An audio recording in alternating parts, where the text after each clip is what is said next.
హృదయపూర్వక వందనాలు చెల్లిస్తూ ఉన్నాను. మీ అందరూ బాగున్నారని నేను అనుకుంటూ ఉన్నాను. చాలా సంతోషం. మనము కొన్ని రోజుల నుంచి అనుకున్న విధముగా ఈరోజు ఇలాగున్న శుక్రవారము కృతజ్ఞత ప్రార్థన మనం చేయడానికి దేవుడు సహాయం చేశాడు. అందుని బట్టి దేవునికి ఎంతగానో నేను వందనాలు చెల్లిస్తూ ఉన్నాను. ఒక చిన్న సాక్ష్యం చెప్పిన తర్వాత, ఒక పాట పాడిన తర్వాత మనం దేవుని సేవకులకు వాక్యానికి సమయం ఇద్దాము.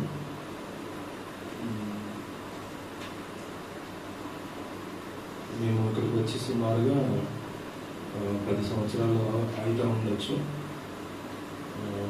మన పరిచయం ఇక్కడ స్టార్ట్ అయ్యి 7 సంవత్సరాలు అవుతుంది సుమారు. ఈ 7 సంవత్సరాలు కూడా దేవాది దేవుడు ఎంతో తన ఉచితమైనటువంటి కృప చొప్పున మనల్ని జ్ఞాపకం చేసుకుని సహాయం చేశాడు. నాకు బైబిల్ కాలేజీ రోజుల నుంచి కూడా ఒక ఆలోచన అయితే ఉండేది. ఏంటంటే దేవుని సువార్త తక్కువగా ప్రకటించబడినటువంటి ప్రదేశాలకు వెళ్ళి దేవుని గురించి ప్రకటించాలి అని ఆ విధంగా ఈ ప్రాంతానికి రావడం జరిగింది. ఈ ప్రాంతానికి వచ్చి దేవుని గురించి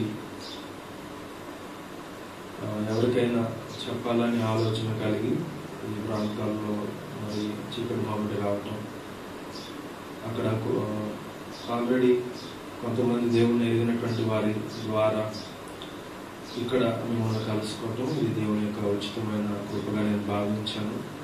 మొదటిగా పౌలు గారిని కలవటం, అప్పుడు నాకు ఇంకా గుర్తుందనమాట.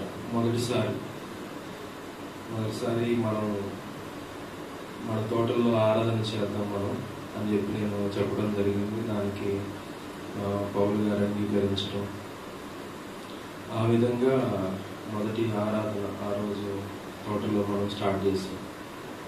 అప్పటి నుంచి స్టార్ట్ చేసి 7 సంవత్సరాల వరకు నిర్విరామంగా మన పరిచర్య అనేది జరుగుతూ వచ్చింది. ఒకరికొకరికి ఇలాగా యాడ్ అవుతూ వచ్చారు. ఈరోజు ఇంకా చాలామంది రాలేదు. అయితే దేవుని యొక్క కృపను బట్టి, ప్రణాళికను బట్టి దేవుని పని అయితే ఇక్కడ జరుగుతూ ఉంది. ఈ సంవత్సరాలన్నీ కూడా 2 సంవత్సరాల క్రితం వరకు మనం చాలా తోటల్లో ఆరాధన చేసాం. స్థలం కోసం మనం ప్రార్థన చేసాం. స్థలం కోసం కూడా అప్పుడు మనం తోటల్లో ఆరాధన చేసినప్పుడు ఆ ఫీల్ కలగలేదు.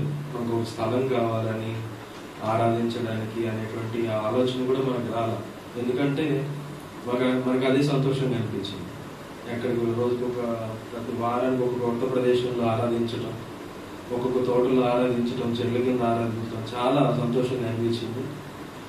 అయితే మరి తోటల్లో పెడుతూ ఉన్నప్పుడు కొంచెం భయంగా తోట ఓనర్స్ ఏమన్నా సడన్గా ఏమన్నా వాళ్ళు ఏమన్నా వస్తారు, తర్వాత వాళ్ళు ఏమనుకుంటారు, వీళ్ళు ఏమనుకుంటారు, ఇలాంటి పరిస్థితుల మధ్య మనం దేవుణ్ణి అడగడం ప్రారంభించాం. నిజంగా ఆశ్చర్యకరమైన విషయం ఏంటంటే దేవుణ్ణి అడగడం స్టార్ట్ చేసిన 4 సంవత్సరం కూడా కాలేదు. సంవత్సరం కూడా కాకుండానే దేవుడు మంచిగా ఈ స్థలాన్ని చూపించడం, పౌలు గారు ఆ విషయాలన్నీ మాట్లాడుకుంటా, నిజంగా ఎంత ఆశ్చర్యమైన విషయం అంటే అది పౌలు గారు చెప్తే బాగుంటుందేమో నా ఆలోచన. నాకు అని గుర్తురాట్లా. ఈ స్థలం గురించి బేరాలు జరుగుతూ ఉన్నాయి చాలా రోజుల నుంచి. మొదట వాళ్ళు చెప్పినప్పుడు అప్పుడు మన దగ్గర డబ్బు లేదు, మనం కొందామంటే అప్పుడు అంత డబ్బు లేదు. సరే ఇక వదిలేసుకున్నాం, అది పోతుందిలే అని అనుకున్నారు అనమాట. అనుకుంటే నిజంగా ఇది దేవుని చిత్తం ఎలా ఉన్నదంటే, ఇది మరలా మనం దీన్ని గురించి ఆలోచన చేసే వరకు దేవుడు మన కోసం దాన్ని అలాగా ప్రిజర్వ్ చేశాడు, దాచాడు అనమాట. మన కోసం దాచి అలా కొంతకాలం తర్వాత దీన్ని మరలా మనకి మనుషుల ద్వారా మాట్లాడించి, ఇది ఇక్కడ చాలా బాగుంటది, ఇటు 4-5 ఊర్లు జంక్షన్, ఇదైతే మీ పనికి చాలా బాగుంటది అని చెప్పేసి మనకి చెప్పడం. తర్వాత ఈ స్థలాన్ని మనం దేవుని కోసం తీసుకోవటం. అయితే ఇక్కడ ఉన్నటువంటి పరిస్థితులను బట్టి మనం చర్చ రిజిస్ట్రేషన్ అలాంటివి ఏం చేయించలేదు. ఎందుకంటే ఇక్కడ అలాంటివి చేయిస్తే చాలా పెద్ద సమస్య అవుతుంది. అది మనందరికి కూడా తెలుసు. మనం ఇంటి పేరు మీదే దీన్ని తీసుకున్నాం, అలానే కొనసాగుతూ ఉంది. భవిష్యత్తు ఏంటనేది తర్వాత ఆలోచించేద్దాం. ప్రస్తుతానికైతే ఉన్నటువంటి పరిస్థితులన్నింటినీ కూడా అర్థం చేసుకుని, ఇంకొకటి దేవుణ్ణి మహిమపరచాల్సిన విషయం ఏంటంటే, అక్కడ మనం తోటల్లో పెడుతున్నప్పుడు వాళ్ళ ఆలీళ్ళు వచ్చి ఇలా వచ్చి చూసుకోవటం, తర్వాత వీళ్ళు ఏం చేస్తున్నారు, ప్రార్థన చేస్తున్నారు, డ్రమ్స్ కొడుతున్నారు, పాటలు పాడుతున్నారని కంప్లైంట్ చేయడం, ఇవన్నీ జరిగాయి. దేవుని యొక్క మహాకృప ఏంటంటే, మనకి ఇక్కడికి వచ్చిన రోజు మొదలుకొని ఇంత మటుకు కూడా దేవుడు ఎంతగానో సహాయం చేశాడు. అక్కడ ఉన్నప్పుడన్నా వీడియోలు తీసుకుని వెళ్ళిపోయారు. ఇక్కడికి వచ్చిన తర్వాత అసలు ఎవరు నరమాత్రుడు కూడా ఇటు చూడండి, లేదు వాళ్ళు వేసుకున్నారు, వదిలేసిపోతున్నారు అంతే. నిజంగా అది దేవుని యొక్క అందుకని నాకు దేవునికి కృతజ్ఞతలు చెల్లించాలి, ఈ విషయంలో వందనాలు చెల్లించాలి. మనకు తెలుసు మనం చేస్తున్న పరిచయం ఎంత భారభరితమైంది, ఎంతమంది కోసం మనం ప్రతి రోజు మనం ప్రార్థన చేస్తున్నాం, ఎంతమందిని కలుస్తున్నాం అనే విషయం మనకు తెలుసు. ఈ గ్రామంలోంచి కూడా కొంతమందిని మనం పిలుస్తూ ఉన్నాం. మనందరం కూడా భారంగా ప్రార్థన చేయాల్సిన విషయం ఏంటంటే, ఈ గ్రామస్తులు దేవుని కోసం పట్టుబడాలని మనం ప్రార్థన చేయాలి. గ్రామంలో ఉన్నటువంటి వారు దేవుని కోసం పట్టుబడినప్పుడు రేపన్న రోజున సంఘం కొరకు వారు తప్పకుండా నిలబడతారు. మనందరం ప్రార్థన చేస్తున్నాం. దేవుడు కూడా మనం విత్తనాలు వేసాం, దేవుడు కూడా వాటిని విత్తనాలు వేసి మనం నీళ్లు పోస్తా ఉన్నాం. దేవుడు ఒక రోజు వాటికి ఎదుగుదల ఇస్తాడు అనేటువంటి విశ్వాసం కలిగి మనం వాళ్ళని కలుస్తూ ఉన్నాం. ఈ పరిచయంలో సహకరిస్తున్నటువంటి పవన్ గారికి కానీ, జాన్ గారికి కానీ, తర్వాత స్త్రీలు అయినటువంటి పవిత్రమ్మ గారికి కానీ, రత్నం గారు, అందరికీ వందనాలు చెల్లిస్తున్నాను. అలానే పరిచయంలో ఎంతో తోడ్పాటుగా యవనస్తులైనటువంటి వారు, మీ అందరిని బట్టి నేను ఎంతగానో దేవుణ్ణి స్తుతిస్తూ ఉన్నాను. మనందరము మన ఆలోచన, మన యొక్క గురి ఏంటంటే, చుట్టుపక్కల చాలా ప్రాంతాల్లో ఇక్కడ సువార్త అందలేదు, సంఘాలు అనేవి నిర్మించబడాలి. సంఘం అంటే నా ఉద్దేశం గోడలతో కట్టినటువంటిది కాదు. మనం ముందు మనుషులు సంపాదించుకోవాలి. గోడలు ఏమంటే తర్వాత ఎప్పుడైనా దేవుడు ఇస్తాడు. గోడలు మనకు టార్గెట్ కాదు. ముందు మనుషులు సంపాదించుకోవాలి.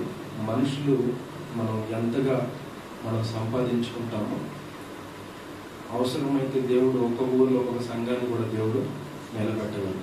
హల్లెలూయా. ఒక్కొక్క ఊర్లో ఒక సంఘం ఉన్నా పర్లేదు, అందరూ ఒకచోట జమ చేసేది చేయాలనే ఉద్దేశం కాదు. అయితే అది జరగాలంటే దీనికి మనందరి సహకారం ఉండాలి, మనందరి ప్రయాసం ఉండాలి, అందరి ప్రార్థన ఉండాలి. అందరూ కూడా మీ సాక్ష్యాన్ని, మీ సువార్తను అనుజనులకు తెలియచెప్పాలి. మీరందరూ ఆ విధంగా సహకరిస్తారని నేను నమ్ముతూ ఉన్నాను. ఆ విధంగా ఆ విషయంలో, ఆ పనిలో వేగంగా మీరు ముందుకు సాగాలని కూడా ప్రభు పేట మీ అందరికీ కూడా పిలుపునిస్తూ ఉన్నాను. ఈ సమయంలో ఒక పాట పాడదాం. ఒక పాట పాడిన తర్వాత మనము చిన్న ప్రార్థన చేసుకుని దేవుని సేవకులకు వాక్యానికి మాట్లాడే సమయం.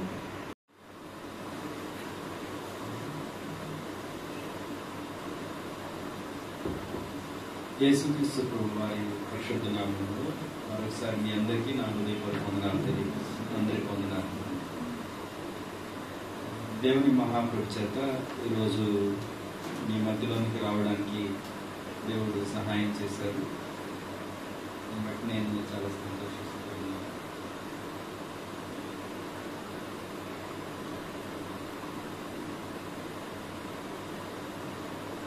మరి దేవుని సేవకులు, వారి కుటుంబం మాకు బాగా పరిచయం. మేము కుటుంబంగా ఉండడానికి దేవుడు సహాయం చేస్తున్నాడు.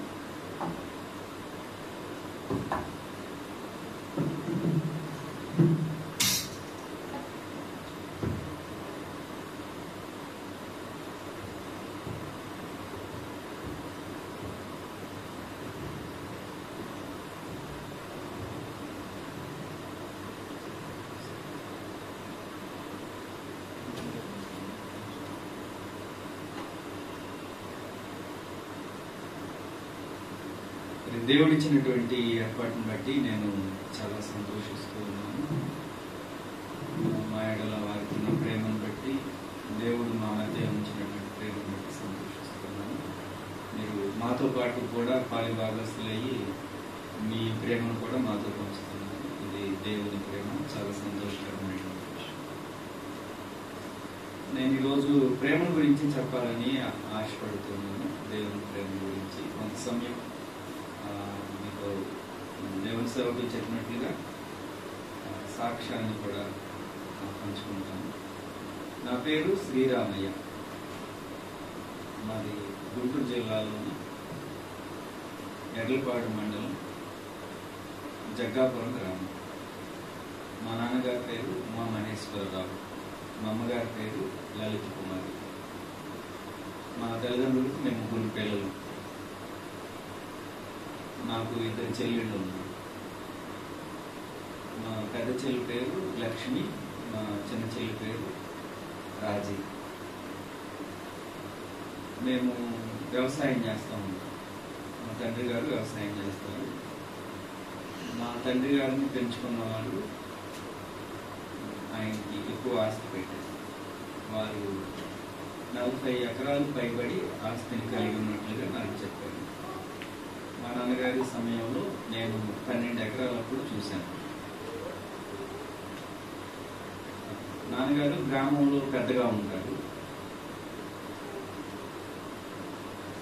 అక్కడ పొలం అనేది ఎక్కువగా ఉంటుంది. మా పొలంలో మా నాన్నగారు పెద్ద, అలాగే కొంతమంది పెద్దలు ఉంటారు. ఈ కులానికి ఏ సమస్యలు వచ్చినా సరే నాన్నగారి దగ్గరికి వచ్చి మాట్లాడుతూ ఉంటారు. ఎక్కువ వ్యవసాయం చేస్తూ ఉంటారు.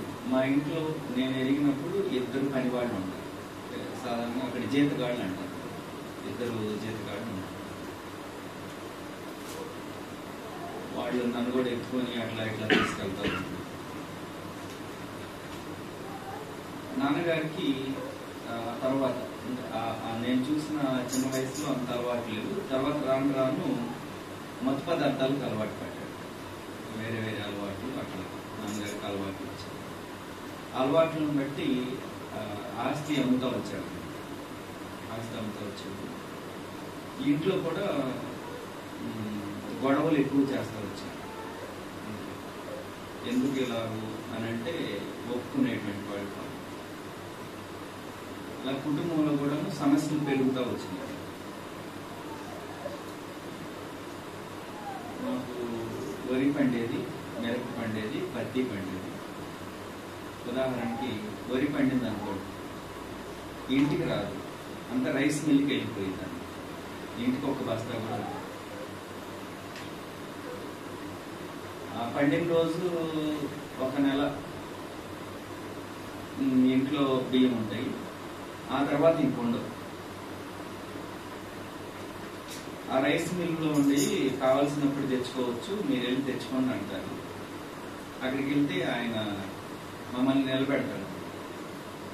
ఒక సంచి తీసుకెళ్తే ఆ సంచి పట్టుకొని ఆయన బియ్యం ఇచ్చేటంత వరకు నిలబడాలి. ఒక్కోసారి పిల్లవుకో అని అంటాడు, మరణం వెళ్ళదంటాడు. అలా చెప్తాను. కారణం ఏంటంటే ముందుగానే నాన్నగారు ఆయన దగ్గర అప్పు చేస్తారు, అవన్నీ తాగేసేస్తారు. యథావిధిగా సంచి తీసుకొని వెళ్తారు. మరి 2 జీతగాళ్ళు ఉండి, ఒక పెద్ద తరహాగా ఉండి, ఇలా పొలంలో చాలా మంది చేత పని చేయించినటువంటి అమ్మ, నాయనమ్మ వీళ్ళు పనికి వెళ్ళడం ప్రారంభించారు. పనికి వెళ్ళి ఇంటికి వచ్చిన తర్వాత ఈయన బాగా మత్తుగా ఉండి గోల్ చేసి వీళ్ళని ఇబ్బంది పెడతా ఉంటే బయట వేరే వాళ్ళ ఇంట్లోకి వెళ్ళి ఉండాల్సిన పరిస్థితి. మళ్ళీ పొద్దున్నే లేచి పనికి వెళ్ళాలి. ఇలాంటి పరిస్థితి నేను చిన్నవాడినప్పుడు అది నా హృదయంలో చాలా కష్టమేసి ఆయన అంటే బాధ, కోపం ఇలాగొచ్చి నేను ఎప్పుడు ఎదురు తిరగాలి అని ఆలోచన చేస్తా ఉన్నాను.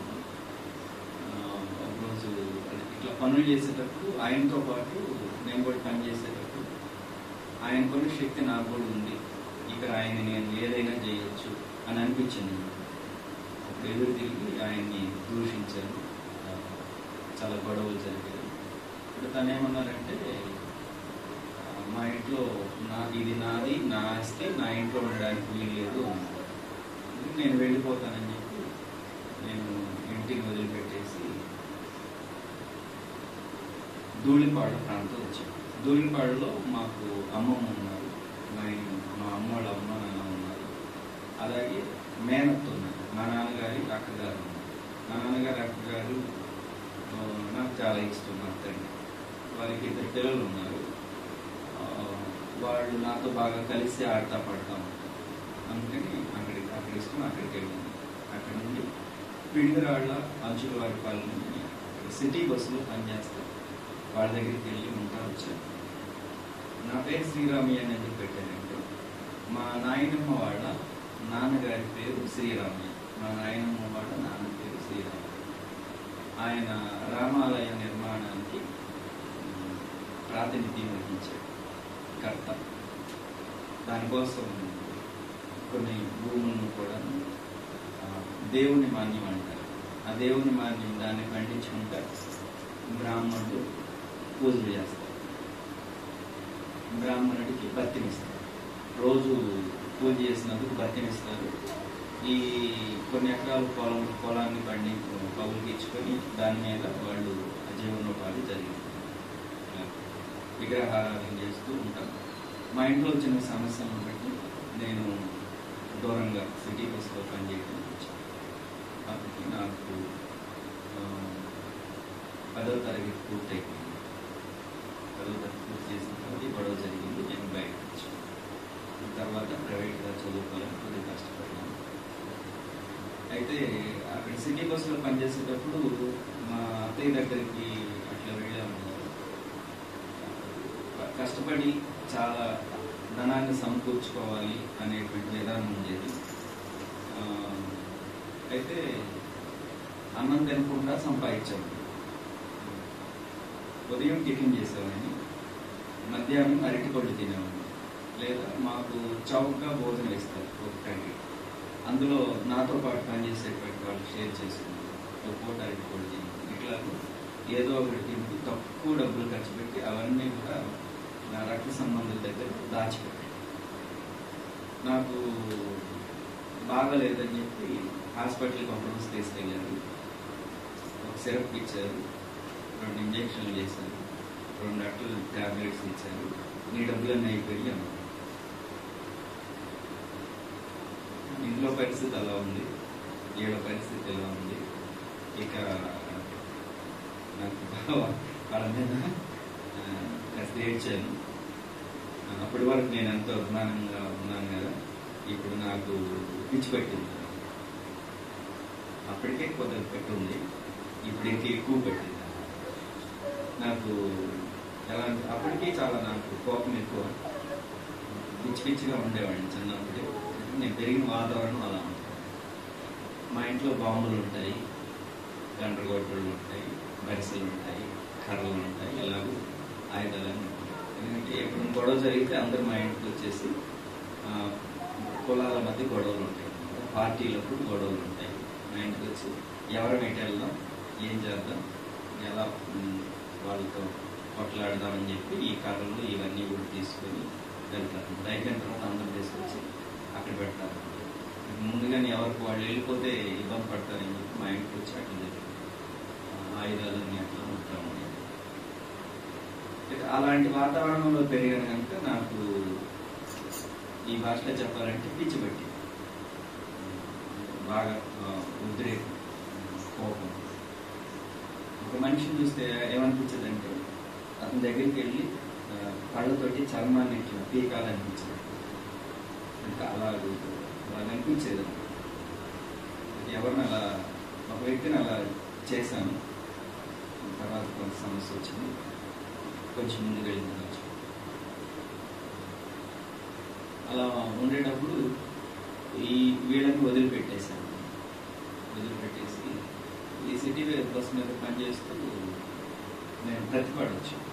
ప్రతిపాడు మా అమ్మ వాళ్ళ చెల్లెలు, మా నాన్న వాళ్ళ అన్న. మా అమ్మ వాళ్ళ చెల్లెల్ని మా నాన్న వాళ్ళు అన్నకి ఇచ్చారు. వాళ్ళ ఇంటికి వెళ్ళారు. కొద్ది రోజులు వాళ్ళు బాగా పని చేయించుకున్నారు. ఆయనకి సిద్ధాంతాలు ఎక్కువ, జ్యోతిష్యులు వాళ్ళంటే చాలా ఇష్టం అనమాట ఆయనకి. ఈ వాకిలు ఇటు ఉండకూడదని ఒక ఆయన చెప్పారు. అందుకని ఇది బూట్ చేసి వాకిలి ఇటు పెట్టాడు, ఈ గోడ పడిపోయి. ఇంకొక ఆయన్ని పిలిచాడు. ఆయన ఏమన్నాడంటే ఈ వాకిలి ఇక్కడ కాదు, ఇక్కడ ఉండాలని చెప్పాడు. ఈ గోడ పడిపోయాడు, అది గుర్తు చేశాడు. తర్వాత ఇంకొక ఆయన చెప్పి అట్లా కాదు, ఇట్లా ఉండాలి, మెరకు ఇట్లా ఉండాలని చెప్పి ఆ మట్టి ఇటు పంపించి పైన డాబా ఉంది, కింద గోడలన్నీ మార్చి కట్టారు మళ్ళీ పూర్తిగా. అప్పటికి నమ్మకం కుదరక అది అమ్మేశాడు అన్నమాట. అది అమ్మేసి అసలు ఇక్కడ కాదు అని చెప్పి ఇంకో చోట ఒక ఆయన ఇటు మట్టి ఇటు పోయి ఇటు మెరకుండాలన్నాడు. ఇంకొక ఆయన అది కాదు, ఇటు వచ్చి ఇటు పోయి అన్నాడు. ఇట్లా అని చెప్పాడు. అసలు నువ్వు ఇక్కడ ఉండకూడదు, నీ అన్న ఇటు ఉండాడు, నువ్వు ఇటు ఉండాలని చెప్పాడు. ఈ పనులన్నీ నా చేత చేయించారన్నమాట. ఒకరోజు నేను కరెక్ట్ కాదు అని తను నా బస్సు దగ్గర బయటకు వెళ్ళాలని తీసుకొచ్చాడు. బస్సు దగ్గరికి తీసుకొచ్చి ఎక్కించి బస్సు ఎక్కించి ఇంకెప్పుడు మా ఇంటికి రావద్దని చెప్పాడు. నేను బంధువులు అని ఎంతో ఆప్యాయంగా వస్తే ఇక్కడ ఇట్లా జరిగింది, అక్కడ అట్లా జరిగింది. ఇక నాకు పిచ్చి ముదిరింది అన్నమాట. పిచ్చి ముదిరింది. నేను మరలా దూరిపాడే వచ్చాను. సత్తెనపల్లి హోటల్లో పనిచేస్తాను. సత్తెనపల్లి హోటల్ ఈ కొద్ది రోజులు అక్కడ ఉన్నాను కదా, ఈ సిటీ బస్సులో వాళ్ళు బంధువులే. ఆయన ఇన్ని రోజులు నువ్వు ఇట్లా రాకపోతే మాకు ఎట్లా గడిచేది, మేము వేరే వాళ్ళని పెట్టుకున్నాం, నువ్వు రావద్దు అని చెప్తున్నాడు. సిటీ బస్సులో పనిచేస్తే ఇట్లా ఉండేది. సత్తెనపల్లిలో వెంకటరమణ హోటల్ అని ఒక హోటల్లో పనిచేస్తాను. హోటల్లో పనిచేసినప్పుడు ఒక అతను ఏం చెప్పాడంటే, కొంత డబ్బు నెలకి ఎంత సంపాదించవచ్చు వస్తావా అని చెప్పాను. ఏం పని అన్నా, సంపాదించవచ్చు, నీ ఇష్టం, ఏదైనా పర్లేదు, సంపాదించవచ్చు అనుకుంటున్నాను. సరే వస్తాను. అప్పుడు బాబరీ మసీదు పడగొట్టి స్ట్రైక్ జరుగుతుంది. ఆ స్ట్రైక్లో అతను ఎటు వెళ్ళాడో నాకు తెలియకుండా జంప్ అయిపోయాడు. ఇట్లా ఇవన్నీ పరిస్థితులను బట్టి ఇక నాకు కష్టమే అనిపించింది. ఈ రామగుండం ప్రాంతం వస్తే నక్సల్స్ ఉంటారు, వాళ్ళలో కలిస్తే బాగుంటుంది. నేను గతంలో కొన్ని విషయాలు వినదాన్ని అనుకున్నాను. ఎందుకంటే ఇట్లా నాకు ఇతరుని చంపాలి, మా ఇంట్లో వాళ్ళని కూడా చంపాలి అనేటువంటి ఆలోచన. ఒక ఆయుధం ఉంటే అందరినీ కాల్చవచ్చు, వాళ్ళ దగ్గరికి వెళ్తే ఆయుధాలు ఉంటాయి, ఎవరినైనా సరే చంపేసేయచ్చు. నాకేంటంటే మొదటి నుంచి విన్నదాన్ని బట్టి సాధారణంగా నేనున్న విధానాలు, నా పేరు శ్రీరామయ్య గారు, నాకు కొన్ని చరిత్రలు మా ఇంట్లో వాళ్ళు చెప్తా ఉండేవాళ్ళు. అర్జునుడని, కృష్ణుడని, రాముడని, దుర్యోధనుడని, భీముడని, ఇలాగ కొన్ని స్టోరీస్ కూడా చూస్తూ ఉండేవాళ్ళు. బాగా బలంగా ఉండి యుద్ధం చేయడం, వాళ్ళని చంపడం, గెలవడం, ఇలాంటివి వినడం. మా ఇంట్లో ఈ వాతావరణం, నాకు జరిగిన ఈ పరిస్థితి, వీటన్నిటిని బట్టి ప్రస్తుత కాలంలో ఈ నక్సల్స్లో కలిస్తే బాగుంటుంది అని చెప్పి నేను ఎన్నుకొని బయలుదేరి మా అమ్మమ్మ వాళ్ళ ఇంటి దగ్గర నుంచి బయలుదేరి రోడ్డు మీదకి వచ్చినప్పుడు ఒక ఆమె నన్ను, వెంకాయమ్మ అని ఒక ఆమె నన్ను చేయబట్టుకొని లోపలికి తీసుకెళ్ళి నడుస్తుంది బాగానే, కాకపోతే వృద్ధురాలే కానీ నడవగలదు. ఇంటి దగ్గర నుంచి నడిచి వచ్చింది, చేయబట్టుకుని లోపలికి రన్నా. చర్చిలోకి వెళ్ళి, రోడ్డు పక్కన చర్చి, నేను కూడా ఆమెతో పాటు వీటి వెళ్ళాల్సిందని ఆగి అక్కడికి వెళ్ళాను. అక్కడికి వెళ్ళిన తర్వాత ఆమె పిలవడమే ఎందుకు వెళ్ళానో నాకు కూడా అర్థం కాలేదు. వెళ్ళాను, ఇది మనది కాదు కదా, మన దేవుడు వేరు, మన ప్రభువు వేరు అని చెప్పి అక్కడ చూస్తే అక్కడ అందరూ కూడా హిందువులుగా ఉన్నారు. వీళ్ళందరూ ఈ ప్రార్థన చేస్తున్నారు అని చెప్పి అనుకున్నాను.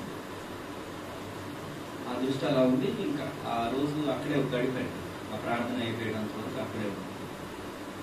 దేవుని కార్యం ఆ రోజైతే నాకు ఏం అర్థం కాలేదు. నా హృదయంలో ఒక మార్పు కలిగింది, ఏదో స్పందన, తెలియనటువంటి విధానం. నాకు పూర్తిగా సువార్త కూడా అర్థం కాలేదు.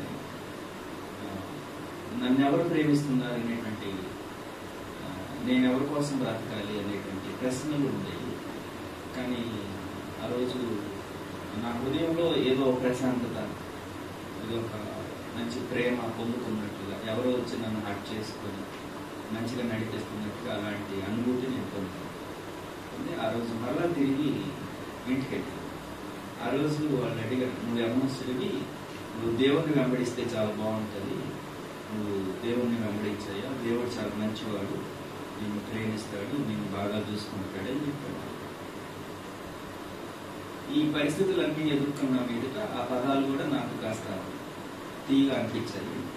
ఇంటికి వెళ్ళి దేవుని గురించి ఆలోచన చేశాను.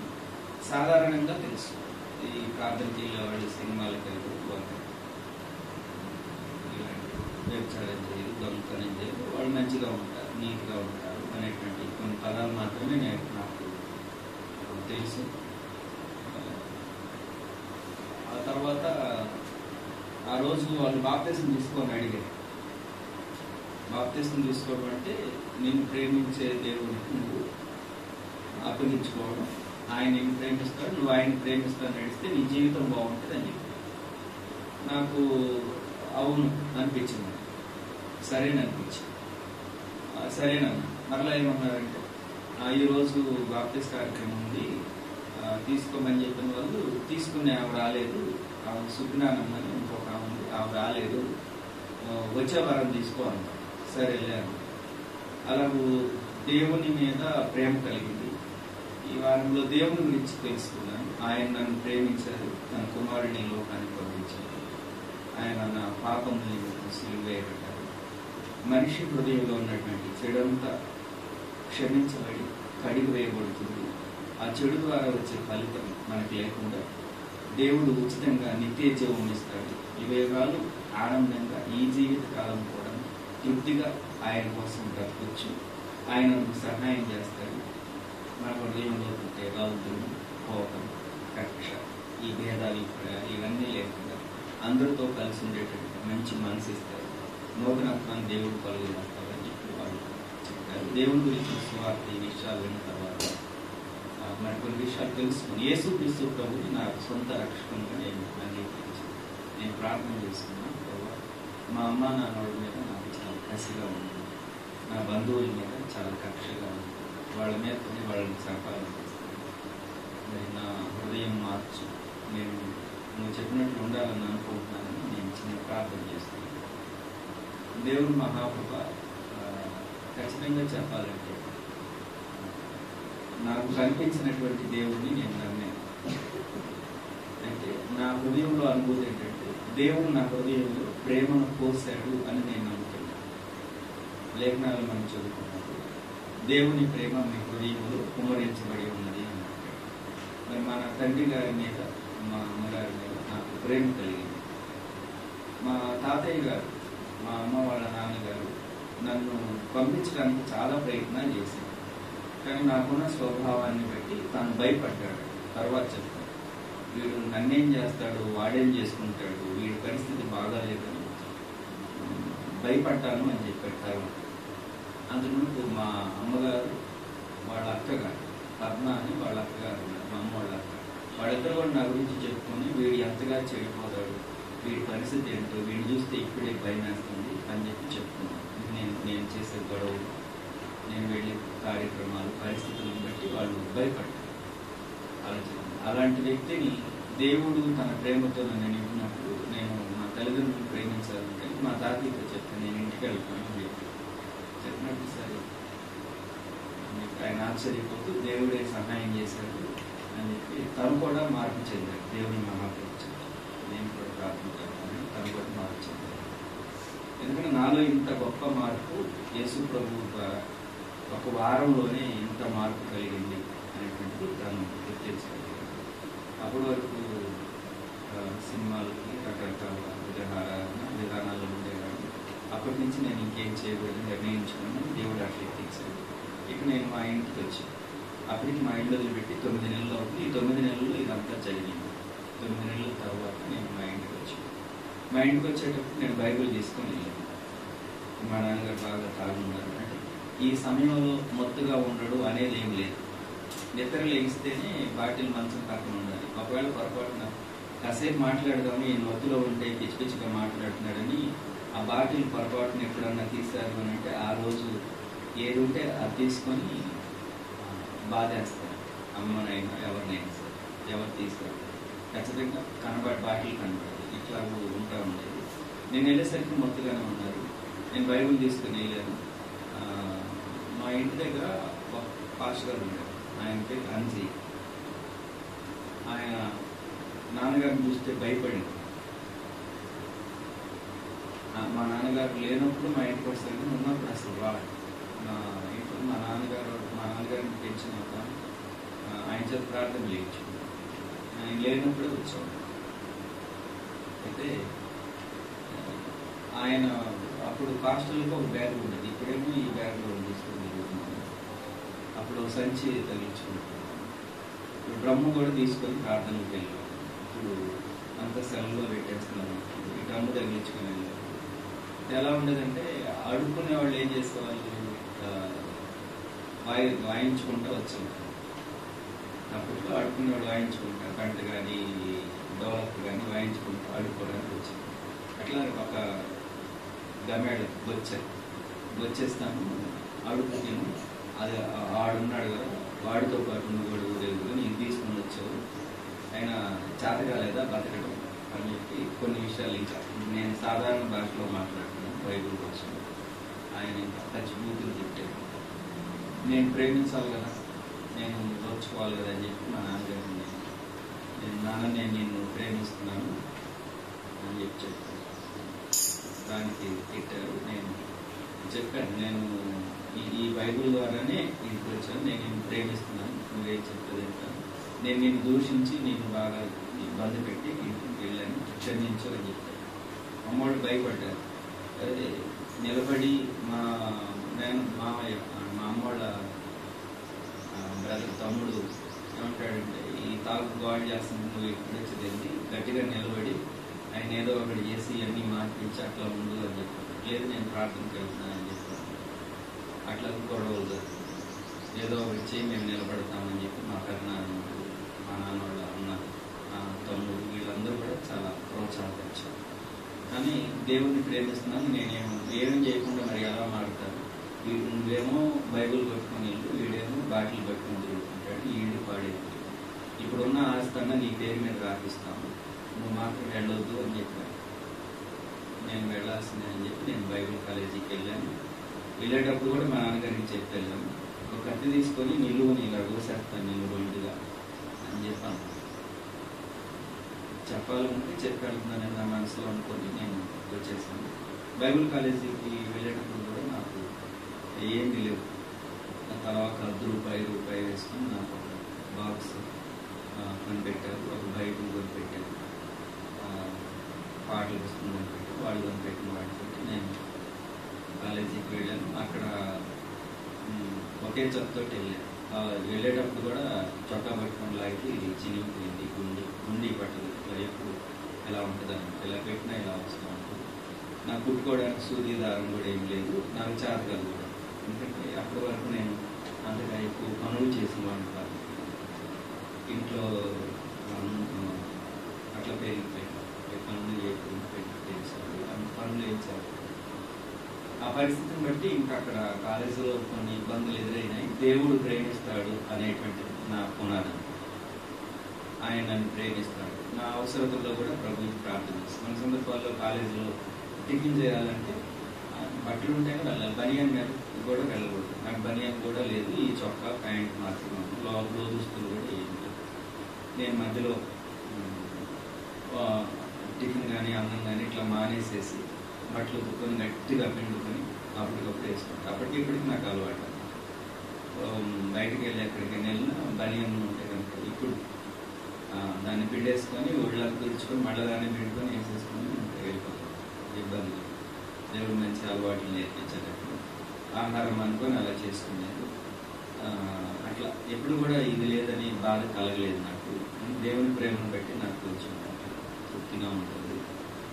ఒకరోజు ఎవరు పెట్టారో తెలియదు, అప్పటికి ఇప్పటికీ ఒక డ్రెస్ నాకు నా పెట్టి మీద రూమ్లో పెట్టాను. కొద్ది రోజులు నేను వేసుకోలేదు, అవి అంతే ఉంది. నీకోసం పెట్టినట్టు ఉండదు, వేసుకోమని చెప్పి నా తోటి వాళ్ళు చెప్పినప్పుడు వాటిని చేసుకున్నాను. అట్లాగే దేవుడు నాకు వస్త్రాలు ఇచ్చాడు, ఇతరులను ప్రేరేపించి. ఒకరోజు ఒక అతను నర్సరావుపేట నుంచి అక్కడికి వచ్చాడు కాలేజీకి. నీకు ఇవ్వాలనిపిస్తుంది అని చెప్పి 70 మంది స్టూడెంట్స్ నన్ను పిలిచి వాళ్ళు నాకు కావాల్సిన కొన్ని వస్తువులు ఇచ్చారు. నేను రాసుకోవడానికి కొంతమంది నోట్స్లు ఇచ్చారు. నా నా అవసరాలు చూసి జాలిపడి ఇవ్వడం కాదు, కానీ నేను ఎరగని వాళ్ళు నా దగ్గరకు వచ్చి ఇవ్వడం అనేటువంటిది జరిగింది. అందుని బట్టి దేవుడు నా కోసం పంపించాడు అని నేను నమ్ముతాను. తర్వాత కాలేజీలో సెలవులు ఇచ్చినప్పుడు ఇంటికి వచ్చాను, చర్చిలో అంటే సంవత్సరం అయిపోయింది కదా, ఆనందంగా ఇంటికి వచ్చాను. అమ్మడి దగ్గరికి వెళ్ళి పుస్తకాలు పెట్టే ఇంట్లో పెట్టి చర్చితో పాస్టర్ గారితో పెట్టి ఉదయాన్నే మా అమ్మ నా దగ్గరికి వచ్చాను. రాత్రి మీ నాన్నతో దెబ్బలు తిన్నాను, పోయేవాడి పాక మళ్ళీ ఇక్కడికి వెళ్తాను, పెట్టి తీసుకెళ్ళి దెబ్బలో పారాయి అన్నాడు. దెబ్బ అంటాం, నై దెబ్బ అంటాం. ఇక్కడ పెంట పోపు గేదెల దగ్గర పేడ ఇవన్నీ తీసుకుని చక్కగా అందులో పడేయమన్నట్టు పెట్టి చెప్పింది. సరేనని చెప్పి వెళ్ళి తీసుకొచ్చుకొని చర్చిలో పాస్టర్ ఒక రోజు స్వర్ణ వెళ్ళారు అంటే అప్పుడు ప్రార్థన చేయడానికి. నన్ను గడపని వెళ్ళి వాకింగ్ చెప్పాను. ఎవరు లేరు, అదే పాస్టర్ వాళ్ళు వెళ్ళి వాకింగ్ చెప్పాను. అక్కడికి వెళ్ళాను, ఎవరు కనపడలేదు. ఇంకా అట్లా బజార్లో యేసు ప్రభువే దేవుడు, యేసు ప్రభువే రక్షకుడు అని చెప్పి కేకలు వేసుకుంటారు. 2 బజార్లు తిరిగాడు. అప్పుడు నీ మాట చాలా బాగుందని ఒక ఆమె తెలిసి ప్రార్థన చేయాలి. ఆమె ప్రార్థన చేశాను. ఆ మాట విని ఇంకొకరు ప్రార్థన చేయమన్నారు, వాళ్ళకి ప్రార్థన చేశాను. అట్లా దేవుడు వాళ్ళకి ప్రార్థన చేయడానికి సహాయం చేశాడు. అయిపోయింది, ఇంటికి రావాలి. నా దగ్గర డబ్బులు ఏమి లేవు. అక్కడి నుంచి నడిచి వచ్చాను. నడిచి ఇక్కడికి వచ్చేసరికి ఇంటికి చర్చికి తాళం వేసింది.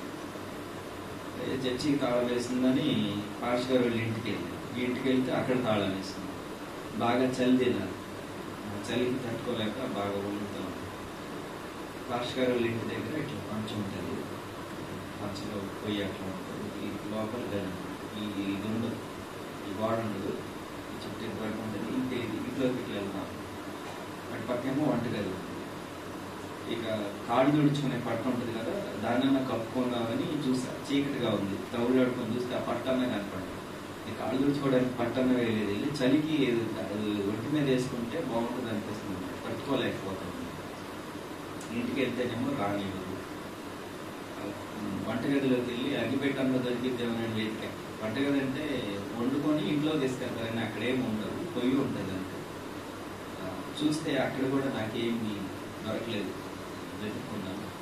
వంటగది దగ్గరకు ఒక మూలకి వెళ్ళి నేను ఇంకా ఈ బైబుల్ పుస్తకాలు పెట్టుకునే సంచి ఉంది కదా, దాన్ని బైబుల్ అన్ని పక్కన పెట్టేసి ఆ సంచి కాళ్ళకి ఇట్లా తగిలించుకున్నాను. ఈ షర్ట్ తీసి చెవులకి ఇట్లా పెట్టేసుకున్నాను. అయినా కూడా చలి ఆగలేదు, ఏడుస్తూ ఉంది. ఈ అర్ధరాత్రి టైంలో ఎవరు వింటారు, ఏడుపు వచ్చేసి ఏడుస్తున్నాను చలికి తట్టుకోలేదు. ఎవరింటికి వెళ్ళి తలుపు కొట్టాలన్నా ఇబ్బంది, పక్కింటికి వెళ్ళే మనసు కూడా లేదు. కారణం ఏంటంటే ఏమనుకుంటారు, ఇప్పుడు వరకు మనం ఉన్న స్థితి ఇప్పుడు ఇట్లాంటి పరిస్థితి వేరుగా అనుకుంటాం. ఇలాంటి పరిస్థితి ఇలా కళ్ళు మూసుకొని ఉన్నప్పుడు నాకు దర్శనం అంటే అప్పటి వరకు ఏంటో తెలియదు. ఏడుస్తూ ఉన్నాను, కళ్ళ నుండి ఇట్లా కారుతాను, లోపల నుంచి కారుతాను. ఒక కళలాగా నేను మెరుగుగానే ఉన్నాను, కానీ ఒక దూలం కనబడి గుజ్జులు ఉంటాయి. గుజ్జుల మధ్యలో నేను చెయ్యట్లా పెడితే ఒక తాళం దొరికింది. అట్లా కనబడింది నా కళ్ళు తెరిచి చూసినట్టుగా కనబడింది. దర్శనం అంటే ఏంటో తెలియదు, కానీ అలా కనబడేసరికి నేను ఇంకా గోడని వెతుకుంటే, ఎందుకంటే ఆ ఇంటి విధానాలు ఎందుకు తెలుసుకున్నాను, చిన్నప్పటి నుంచి చూస్తూ ఉన్నాను. అక్కడికి వెళ్ళి ఆ తాళం ఇట్లా వెళ్తే తాళం దొరికింది. ఇంటి తాళం ఏమి ఉంటుందని చూసి ఆ చీకట్లోని తాళం తీసి లోపలికి వెళ్ళి మంచం వేసుకొని 2 దుప్పట్లు కట్టుకుని ప్రశాంతంగా పడుకున్నాను. ఉదయాన్నే పాస్టర్ గారి భార్య వస్తే దొంగ నడుస్తుంది అని బైబుల్ అన్నీ బయటే పెట్టాయి. నా అబ్బాయి వచ్చి పడుకున్నాడు, లేకపోతే ఆమె వచ్చి పనులన్నీ చేసుకున్నాడు. 9 అయింది, అప్పుడు వెళ్తూ వచ్చి ఉంటాను. లేచి అప్పుడు వెళ్ళాను. ఇట్లాగూ దేవుడు చాలా అద్భుతాలు చేస్తాడు. ఇంకొకటి చెప్తాను, చాలా ఉన్నాయి, కానీ ఇంకొక కాలేజ్ 3 రోజులు అయింది. ఒక రోజు అన్నం తిని ఒక శుక్రవారం ఒక రోజు 3 రోజులు అయింది. బాగా ఆకలి అవుతుంది. నేను శనివారం రాత్రి ప్రార్థన చేసుకున్నాను.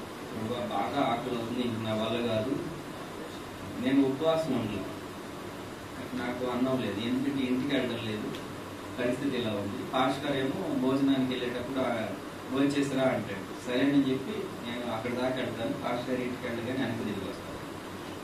మా ఇంటికి వెళ్ళడం లేదు, భోజనం చేయట్లేదు అని ఆయనకి చెప్పాలి. ఆయనతో పాటు అన్నీ తిరుగుతూ ఉన్నా ప్రార్థన.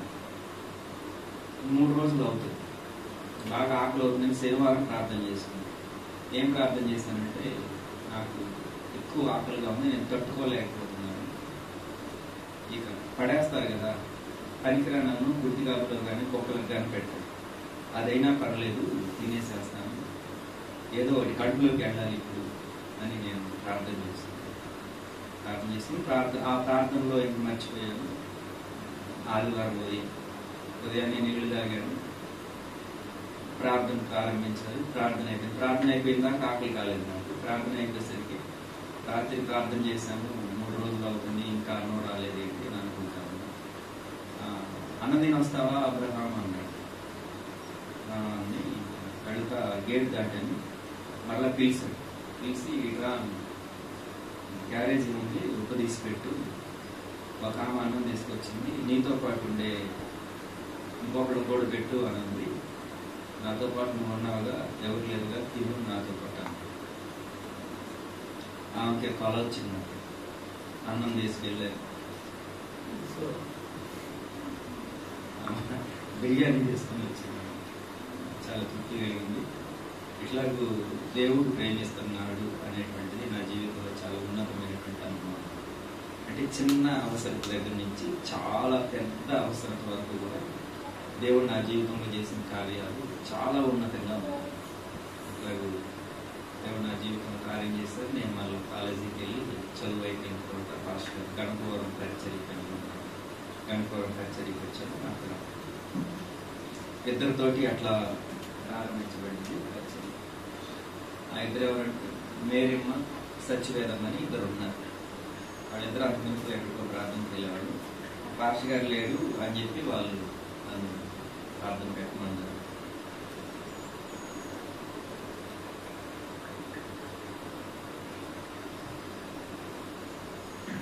అప్పుడప్పుడు రారు ఇద్దరు.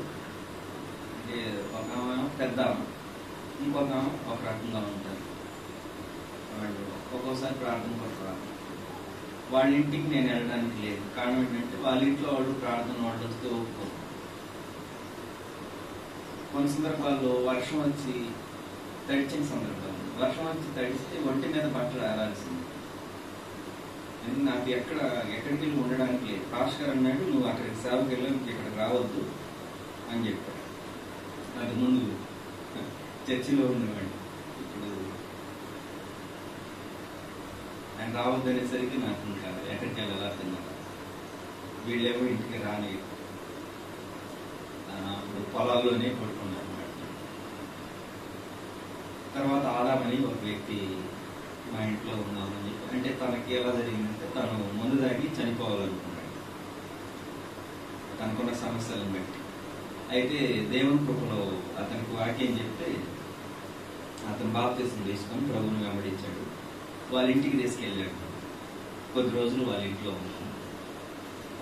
వాళ్ళ ఇంట్లో ఉంటారు, కొంచెం చూసుకునే వాళ్ళు, భోజనం పెట్టేవాళ్ళు, పోషించిన వాళ్ళు, ఇట్లా జరిగింది.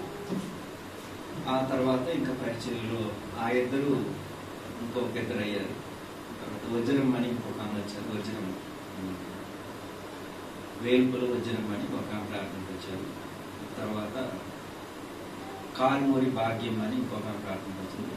తర్వాత కృపమ్మ అని ఇంకొక ఆమె ప్రార్థనకు వచ్చింది. తర్వాత యశోద అని ఇంకొక ఆమె ప్రార్థనకు వచ్చింది. ఆమెతో పాటు సత్యవేదం అని ఇంకొక ఆమె ప్రార్థనకు వచ్చింది. ఆ తర్వాత కిషోర్ పాల్ అని ఇంకొక అబ్బాయి ప్రార్థనకు వచ్చాడు. తర్వాత బాబురావు అని ఇంకొక ఆయన ప్రార్థనకు వచ్చాడు. మా చర్చిలో తొలి పురుషుడు ఎవరంటే కిషోర్ పాల్ అన్నట్టు.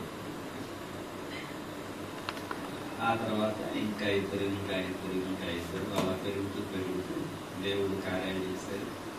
దేవుడు అద్భుత రీతిగా నడిపించారు.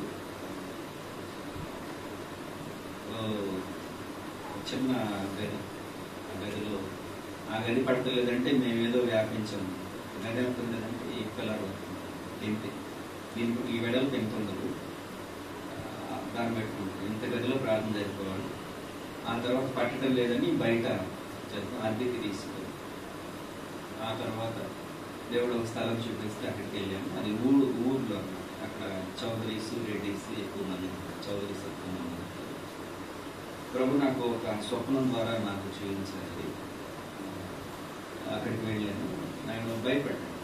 అక్కడ చర్చి పెట్టినప్పుడు ప్రభు ఒక దర్శనం తెలియపరిచా. నేను ఎక్కువ వివరణ చెప్పలేదు. దాన్ని బట్టి ధైర్యం వెళ్ళాను. ఏ వ్యక్తి అక్కడి నుంచి మమ్మల్ని తరుముతాడని తెలుసు. ఆ వ్యక్తి నాకు సహాయకుడుగా ఉన్నాడు. ఆ వ్యక్తి గురించి 2 మాటలు చెప్తాను. వాళ్ళ పొలం ఉంది. ఆ పొలం పక్కన కొన్ని ఇళ్ళు ఉన్నాయి. కాలనీ ఇచ్చారు. కాలనీ పక్కన పొలం ఉంది. ఒక నిండు గర్భవతి ఆ పొలంలో మలమూత్ర విసర్జనకి వెళ్ళింది. దాన్ని ఆ అమ్మాయి చేతులతో ఎత్తించి బజార్లన్నీ తిప్పాడు అనమాట. చండ్రపాలు తీసుకుని గర్భవతిని పెడితే ఈ పొట్ట చుట్టూ వాతాడు, అంటే అంత కఠినంగా ఉంటాడు. అలాంటి ఆయన నాకు అండగా ఉండి చర్చి నిర్మాణం సహాయపడ్డాడు. ఆయన కూడా ఆయన రక్త సంబంధం ఇప్పుడు కూడా మంచిగా ప్రేమిస్తాను. మార్మల్స్ పొందలు కానీ అండగా ఉన్నాయి. లేకుంటే అక్కడ చర్చి నిర్మాణం జరుగుతుంది. ఆ స్థలం తీసుకుని అక్కడ నిర్మాణాన్ని దేవుడు సహాయం చేస్తారు. ఆ స్థలం భయాన ఇవ్వడానికి కూడా నా దగ్గర డబ్బులు లేవు. మధ్యలో ఒక ఆయన మాట్లాడే ఆయన నేను భయాన ఇస్తున్నానని 1000 రూపాయలు ఆయనే ఇచ్చాడు. ఆ స్థలం స్థలం రిజిస్ట్రేషన్ ఈ రోజుతోటి గడువు అయిపోయింది. అగ్రిమెంట్ అయిపోతుంది. ఆ నిబంధన అయిపోయే రోజు ఆ స్థలం ఆయన వచ్చి, అయ్యా రేపు నేను మనసు మారిద్దేమన్నది, మీకు స్థలం ఇస్తానన్న తర్వాత నాకెందుకో బాగుంది నా మనసు, నీకంటే 3 రెట్లు 4 రెట్లు ఎక్కువ ఇస్తామంటున్నారు, ఇది అయిపోయింది కదా అని నాకు మనసు మారి డబ్బుల కోసం అంటే నేను ఇస్తానేమో, డబ్బులేమి ఇవ్వద్దులే, నువ్వు ఇస్తావని నమ్మకం నాకుంది, రిజిస్ట్రేషన్ చేస్తాను రమ్మని నన్ను తీసుకెళ్ళాడు. ఆ రోజు మధ్యాహ్నం 1 గంట 2 గంటలప్పుడు వెళ్ళి, పగలొస్తే రిజిస్ట్రేషన్ చేస్తాము, ఇప్పుడేంటి అంతా అయిపోయిన తర్వాత ఇప్పుడు మేము చేయమన్నారు రిజిస్టర్ ఆఫీస్ వాళ్ళు, చెయ్యండి అని చెప్పి అని అడిగితే సరేలే నీకు చేస్తాంలే అని చెప్పి మరి ఆ టైంలో వచ్చేసి దాన్ని చూసి రిజిస్ట్రేషన్ చేశారు. రిజిస్ట్రేషన్ ఖర్చులు ఇంకొకటి ఇచ్చారు. అట్లా ఆ 1000 రూపాయలు కూడా నా దగ్గర లేవు. స్థలం తీసుకున్నాను, రిజిస్ట్రేషన్ చేశాను. ఇట్లా 9 సెంట్లు తీసుకున్నాను. సుమారుగా 7 సెంట్లలో 7.5 సెంట్లలో స్లాబ్ వేస్తాను. దేవుడు సహాయం చేశారు.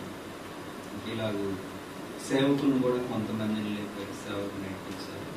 ఇట్లా పరిచర్య నాటి నుంచి నేటి వరకు దేవుని ప్రేమతోటే ఇప్పటి వరకు సాగిపోతా ఉన్నాను. దేవుడు ప్రేమ కలిగిన వాడు, అన్ని విధాలుగా ఆదరిస్తాడు, నడిపిస్తాడు. మీరందరూ దేవుణ్ణి వెంబడించవచ్చు అనేటువంటిది నేను చెప్తున్నాను. సేవలో కూడా చాలా కార్యాలు దేవుడు చేశాడు. దేవుని మీద మీరు ఆధారపడి ఉండండి. దేవుడు మనల్ని బాగా చూసుకుంటాడు, ఆయన ప్రేమ కలిగిన వాడు అనే విషయాన్ని పదే పదే మరోసారి నేను చెప్తున్నాను. మా నాన్నగారు కూడా తర్వాత బాప్తిస్మం తీసుకున్నారు. రామాలయాన్ని నిర్మాణం చేస్తారు. ధర్మకర్తగా రామాలయాన్ని అంతా ఆ డబ్బులు అంతా మెయింటైన్ చేస్తామన్నారు.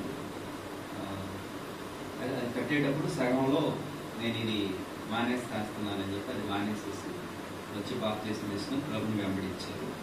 అవన్నీ విడిచిపెట్టారు, విగ్రహాలను విడిచిపెట్టారు. మా ఫ్యామిలీ అందరూ కూడా మా చెల్లి పిల్లలు కూడా కొంతమంది ప్రభుని వెంబడిస్తున్నారు. మా కుటుంబాలన్నీ కూడా బాగుండాలని మేము ప్రార్థన చేయాలి. పరిచయంలో మేము చాలా కుటుంబంగా ప్రేమగా ఉంటాము. స్టెఫెన్ గారు మంచి సాక్ష్యం కలిగింది. సంఘంలో సాక్ష్యం ఉంటేనే సేవ చేయడానికి పంపించవచ్చు, లేకపోతే సేవకు అనుకూలు కాదు.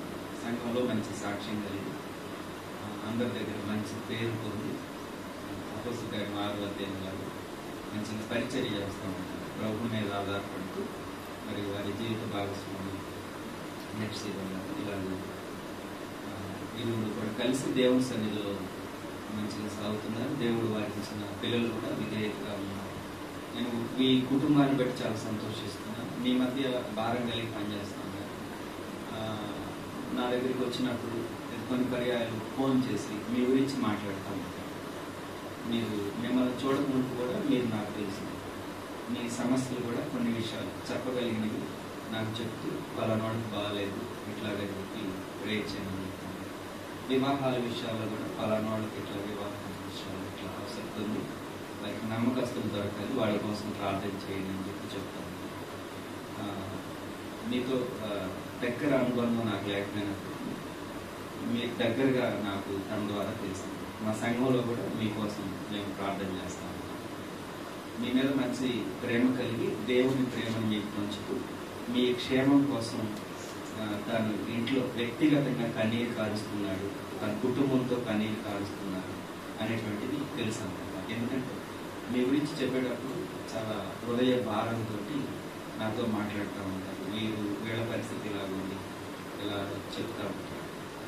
ఇటీవల కాలంలో ఈ మామిడి తోటల గురించి కొన్ని పనుల గురించి చెప్పారు.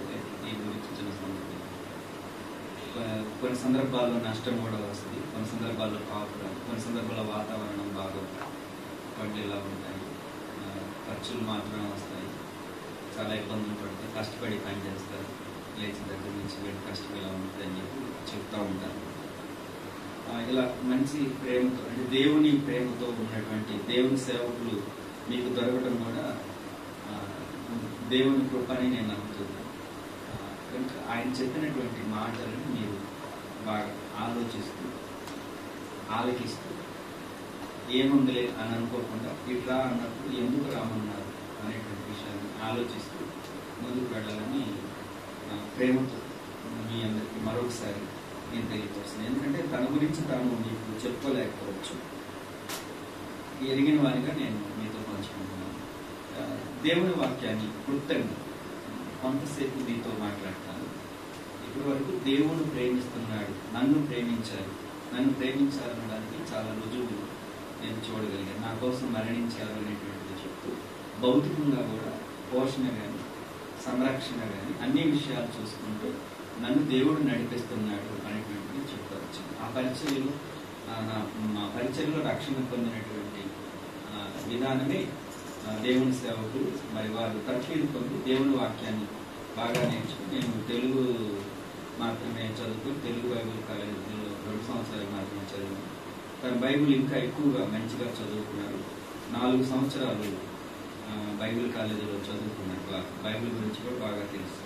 కొన్ని విషయాలు ఇప్పుడు నేను తెలియకపోయినా నేను పాస్టర్ ఫోన్ చేసి చదువుతాను, కానీ మీకు బాగా మంచిగా టీచింగ్ చేసి నేర్పించగలరు.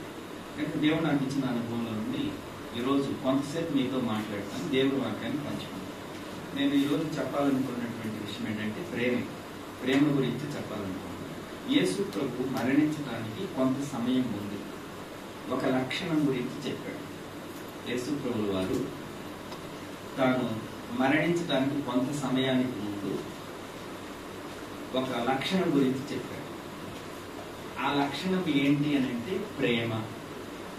మనం ఒక లక్షణాన్ని, ఒక గుణాన్ని కలిగి ఉండాలి. ప్రేమ అనేటువంటి ఒక లక్షణాన్ని, ఒక గుణాన్ని మనం కలిగి ఉండాలి. యేసు ప్రభు మరణించడానికి కొంత సమయానికి ముందు ఈ ప్రేమ అనేటువంటి విషయమే చెప్పాడు. 13వ అధ్యాయం 33 వచ్చే భాగం మనం చదువుకున్నప్పుడు 37 నేను మాట్లాడాలనుకున్నాను, 33 ఇప్పుడు చదువుతున్నాను. 33 వచ్చినప్పుడు ఏమన్నాడంటే పిల్లలారా అని అన్నాడు. పిల్లలారా అన్నాడు. మత్తయి, మార్కు, లూకా, యోహాను 4 ఈ సువార్తలు రాశాడు. అయితే ఇలాంటి సంబోధన యేసు ప్రభు వాడినట్లుగా యోహాను గారు మాత్రమే చెప్పాడు. ఇది చాలా ప్రేమపూర్వకమైనటువంటి సంభాషణ. ప్రేమపూర్వకంగా సంబోధించాడు. ఏమని? పిల్లలారా అని సంబోధించాడు. పిల్లలారా అని సంబోధించాడు యేసు ప్రభు. వారితో మాట్లాడేటప్పుడు ఆయనకు ఉన్నటువంటి ప్రేమను బట్టి ఈ భాష మాట్లాడాడు అని. ఒక వ్యక్తి తన మనసులో ఉన్నటువంటి విషయాలని వ్యక్తపరచాలంటే భాషే ముఖ్యం. అరే అంటాం, ఏ అని అంటాం. ఇదంతా భాష. మనిషిలో తనకున్నటువంటి మనోభావాలు, తన అంతరంగాన్ని వ్యక్తపరచడానికి భాష వాడతాడు. నా కుమారుడా, పిల్లలారా, నా పిల్లలారా, ఎలాగూ వాడాడు అనంటే ఆయన కడుపులో ఉన్నటువంటి స్థితిని, వాళ్ళ ఎడల ఎలాంటి భావన ఉందో అలాంటి భావన వ్యక్తపరుస్తున్నాడు. యేసుక్రీస్తు ప్రభు అంతకుముందు వారితో మాట్లాడేటప్పుడు ప్రేమపూర్వకంగానే ఈ పదాన్ని ఉపయోగించినట్లుగా మనకి ఈ విషయం మనకి బాగా అర్థమవుతుంది అన్నమాట. ఇక అప్పగించబడబోతున్నాడు, ఇక చనిపోతాడు, మరణానికి అప్పగించబడబోయే సమయం కదా. ఇంకా ఒక వ్యక్తి మాట్లాడేటప్పుడు ఎలాంటి పరిస్థితుల్లో మాట్లాడుతున్నాడు, ఎలాంటి మనసుతో మాట్లాడుతున్నాడు, ఎలాంటి ఒత్తిడి తనకుంది, ఏం మాట్లాడుతున్నాడు అనేటువంటి విషయాన్ని అర్థం చేసుకోవడానికి మనం ప్రయత్నం చేయాలి. అర్థం చేసుకోవడం. పిల్లలారా అని అందరూ అంటారు, మనం కూడా అన్నాం సాధారణంగా అని మనం వదిలిపెడతాము. కానీ అలా కాదు, ఈ విషయాన్ని అర్థం చేసుకోవాలి. కొన్ని సందర్భాల్లో లోతైనటువంటి ఆ మాట మనం ఏముందలే అనుకుంటే విలువ లేకుండా పోతుంది అన్నమాట. ఇది ఎంత ఇచ్చినా కూడాను కుదరదన్నమాట ఈ మాటకి, ఎందుకంటే అంత లోతైనటువంటి ప్రేమ ఉందన్నమాట. ఇది అర్థం అవ్వాలంటే నేను ఒక చిన్న సంఘటన నేను మీకు చెప్తాను. మీరు కానీ మీ పిల్లలు కానీ ఊరు వెళ్ళిన సందర్భం మీకు గుర్తుండి ఉంటుంది కదా.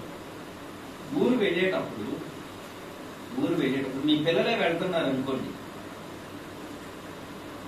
వెళ్ళక ముందు నుంచి జాగ్రత్తగా వెళ్ళని చెప్తాం ముందుగా. ఇది రేపు వెళ్తున్నాడు అనగా జాగ్రత్తగా వెళ్ళి జాగ్రత్తగా చూసుకొని జాగ్రత్తగా అని అంటాం. ఈ జాగ్రత్త ఎన్నిసార్లు వాడు ఉంటాం. వెళ్ళేటప్పుడు కూడా ఇన్నిసార్లు చెప్పాం కదా, నిన్న చెప్పాం కదా, మొన్న చెప్పాం కదా, అది వెళ్ళాలనుకున్నప్పటి నుంచి చెప్తా వచ్చాం కదా. మరలా బయలుదేరినప్పుడు కూడా జాగ్రత్తగా అని అంటాం. బ్యాగ్ తీసుకొని వస్తాం, మధ్యలో జాగ్రత్త అని చెప్తాం. బస్సు ఎక్కేటప్పుడు కూడా ఏమంటాం, జాగ్రత్త అని అంటాం. అప్పటికే పిల్లవాడు తీసుకొచ్చేసింది. ఎన్నిసార్లు నువ్వు బురదెట్టావు జాగ్రత్త నేను తెట్టేది కదా నాకు తెలీదా అని అంటాడు తాను. అంటే అనిపిస్తా ఉంటది, ఎందుకంటే మనము చెవులో జోరీలాగా అంటారు. ఎప్పుడు ఏంది ఇంకా ఒకసారి చెప్పావు సరిపోదని వాళ్ళ భావన. కానీ పెద్దలుగా మీ భావన ఏంటి, జాగ్రత్త. వాడు బస్సు ఎక్కినా సరే ఆ కిటికీలో నుంచి చూసి జాగ్రత్త అని మళ్ళా చేతి, అంటే వాళ్ళని జాగ్రత్తతోటి చంపేసేటట్లు ఉన్నామని వాళ్ళు ఊరిని చూస్తూ ఉంటారు మనకి. కానీ మీ కడుపులో ఏముంటుందో ఒకసారి మీరు ఆలోచించండి. ఏముంటది, వాళ్ళ మీద నిండైనటువంటి మమకారం ఉంటున్నారు, లోతైనటువంటి ప్రేమ ఉంటున్నారు, ప్రగాఢమైనటువంటి ప్రేమ అన్నమాట. ఆ లోతైనటువంటి ప్రేమను తెలియపరచడానికి వాత్సల్యపూరితమైనటువంటి, ఇంకంతకంటే పదం నాకు వాడడం చేత కాలేదు, అమితమైనటువంటి నిండైనటువంటి ఆ ప్రేమను తెలియపరచడానికి వాడినటువంటి సంబోధన అన్నమాట పిల్లలారా అని. యేసుక్రీస్తు ప్రభువు వారు ఈ అప్పగించబడిపోయే సమయంలో దాదాపు 30 సార్లు ప్రస్తావించాడు అనమాట. 31 సార్లు ఆ ప్రేమ అనేటువంటి విధానాన్ని తెలియపరచడానికి మాట్లాడినటువంటి విధానాలు మనకి కనిపిస్తాయి అన్నమాట. సుమారుగా 31 సార్లు ఈ ప్రేమ అనేటువంటి విధానాన్ని మాట్లాడారు అన్నమాట. ఆ సంభాషణ విధానాల్లో అలా ఉంటుందన్నమాట. మీరు తర్వాత చదివితే ఉంటుందన్నమాట. ఆ ప్రేమను వ్యక్తపరిచేటువంటి ఆ భాషా విధానాలు అనేక విధాలుగా 31 సార్లు దరిదాపు ఉంటాయి అన్నమాట. అంటే ఇన్ని సార్లు 31 సార్లు ప్రేమ అనేటువంటి పదాన్ని వాడాడు అని అంటే ఈ లక్షణానికి ఆయన ఎందుకు అంత ప్రాధాన్యతనిచ్చి ఉంటాడు అంటారు? ఈ లక్షణానికి ఆయన ఎందుకు అంత ప్రాధాన్యతనిచ్చాడు అనేటువంటిది, అంటే ఆ లక్షణం చాలా ముఖ్యమైనది అన్నమాట. ఈ లక్షణం చాలా ముఖ్యమైనది.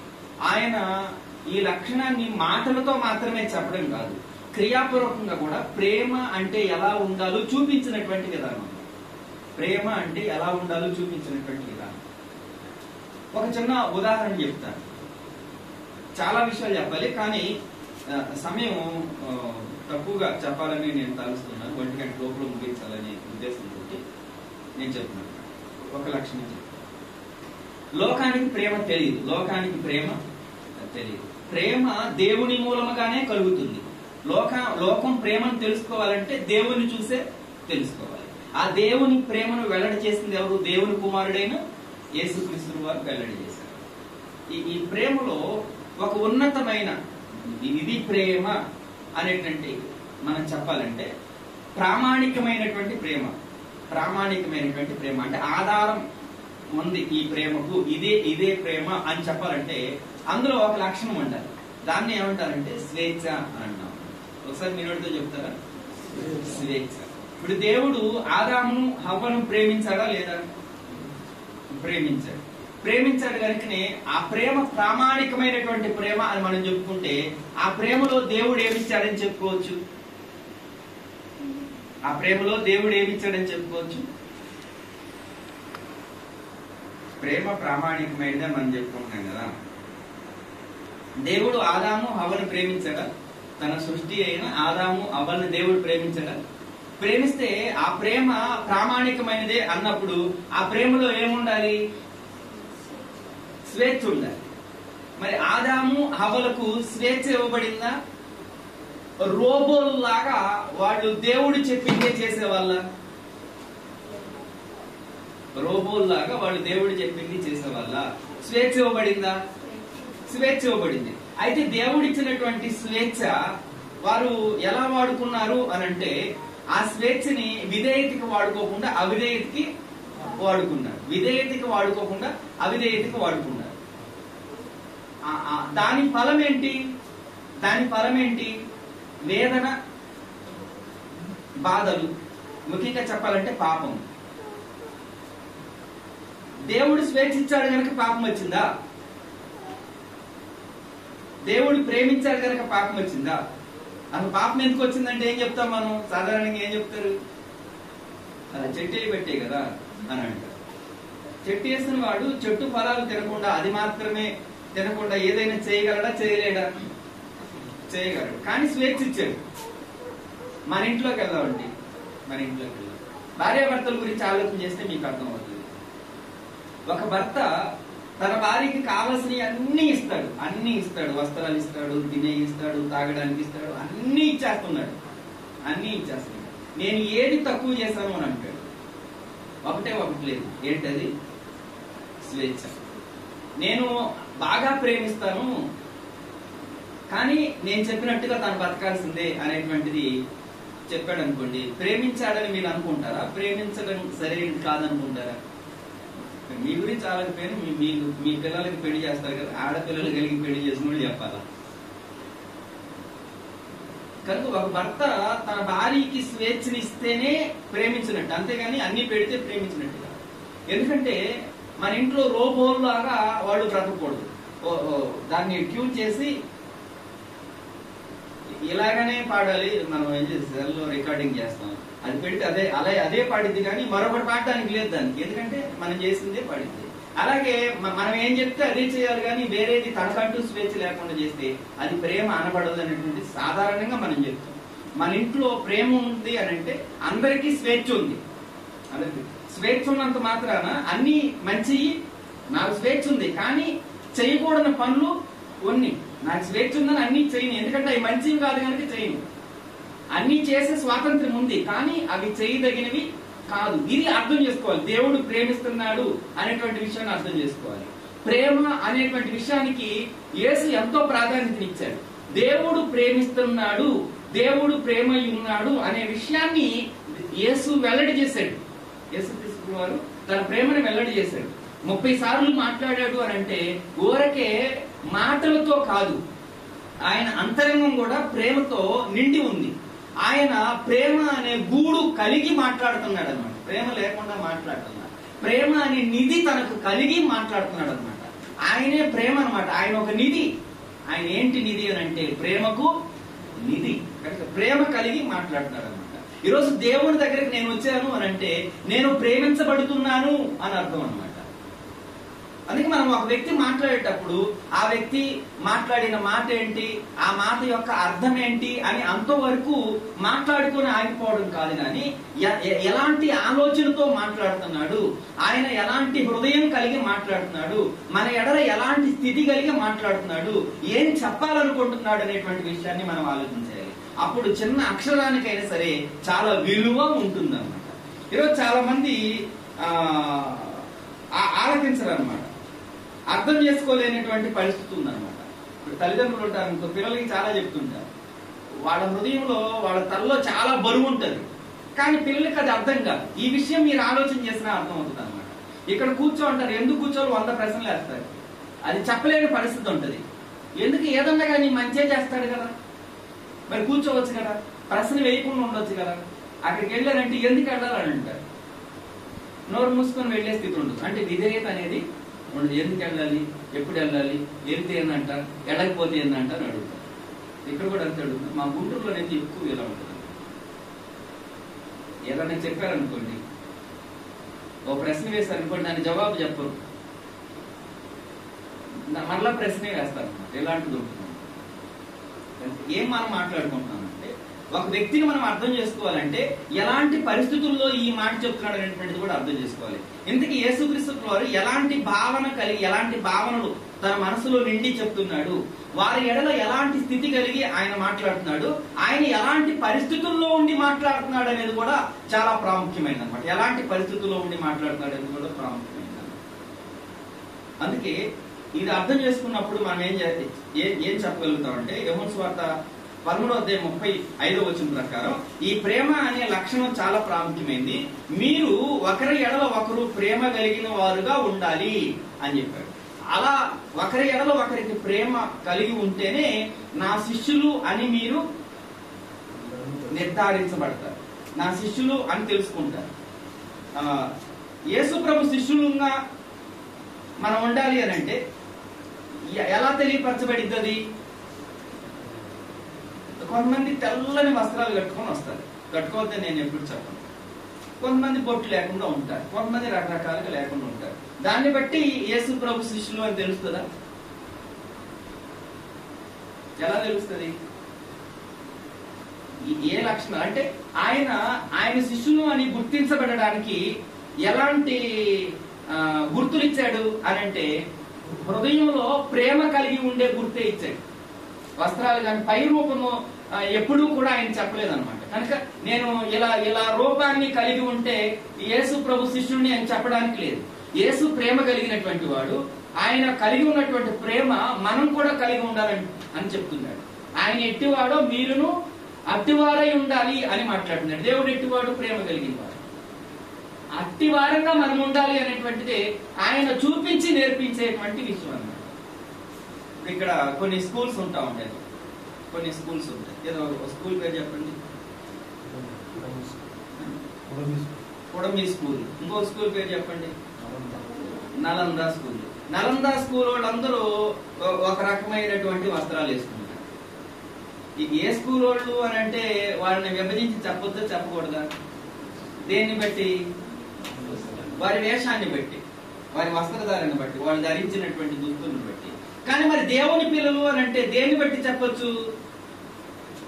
మనలో దేవుని ప్రేమ ఉంటేనే మనం దేవుని పిల్లలం. మీరు ఒకరినొకరు ప్రేమించుకుంటేనే ఆ ప్రేమ కూడా దేవుని ప్రేమ ఉండాలి. అందుకు ఒక లక్షణం నేను చెప్పాను. అలాంటి కొన్ని ప్రేమకి ఎలాంటి లక్షణాలు ఉండాలి అని అంటే, ఒకటి స్వేచ్ఛ ఉండాలని చెప్పినట్లుగా ఎలాంటివి ఉండాలంటే తర్వాత మీరు నేర్చుకుంటారు. అయితే ప్రేమ కలిగి ఉండడం ఎంత ప్రాముఖ్యమైనది అని అంటే, ఒక వ్యక్తి దేవుని బిడ్డగా ఉండాలంటే, యేసు శిష్యుడిగా ఉండాలంటే, యేసుని కలిగి ఉండాలంటే, దేవుని చేత ప్రేమించబడాలంటే ఇట్లా చాలా విషయాలు చెప్పుకోవాలి. దేవుడు నీకు కావాలి అనుకుంటే, దేవుడు నీతో ఉండాలనుకుంటే, దేవునితో నువ్వు ఉండాలనుకున్నా కూడా ప్రేమ అనేది మనము కలిగి ఉండాలి. అందుకే తన శిష్యులకి ఎంతో ప్రేమతోటి చెప్తున్నాడు, ప్రేమ కలిగి మీరు ఉండాలి అనేటువంటి విషయాన్ని చెప్పాడు అనమాట. ప్రేమ కలిగి ఉండడం ముఖ్యము, ప్రేమ కలిగి ఉండడం ముఖ్యము. కానీ కలిగి ఉన్న ప్రేమను కలిగి ఉన్నట్లే ఉండకూడదు. మరేం చేయాలి? విడిచిపెట్టాలని కాదు, ఆ ప్రేమను పెంచుకోవాలి, ఆ ప్రేమలో అభివృద్ధి చెందాలి.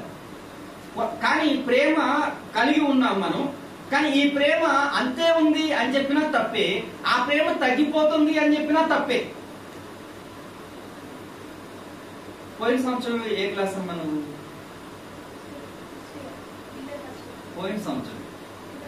ఈ సంవత్సరం సెకండ్ ఇయర్. ఈ సంవత్సరం కూడా ఫస్ట్ ఇయర్ అని చెప్పావు అనుకో, వచ్చే సంవత్సరం కూడా ఫస్ట్ ఇయర్ అని చెప్పావు అనుకో, ఆ తర్వాత కూడా ఫస్ట్ ఇయర్ అని చెప్పావు అనుకో, 10 సంవత్సరాల తర్వాత కూడా ఫస్ట్ ఇయర్ అని చెప్పావు అనుకో, రైట్ అనేది.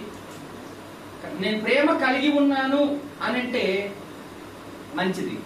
కానీ ఎప్పుడు చూసినా ఎంత ఉందంటే నిన్నట్లాగానే ఉందంటే, మన ఊర్లో అంటూ ఉంటారు, ఎక్కడ వేసిన గొంగళి అక్కడే ఉన్నట్టు. కానీ ఇది పెరగాలి కదా, అందుకని ప్రేమ కలిగి ఉండాలి. ఇది చాలా శ్రేష్టమైనటువంటి విషయం, మంచిది.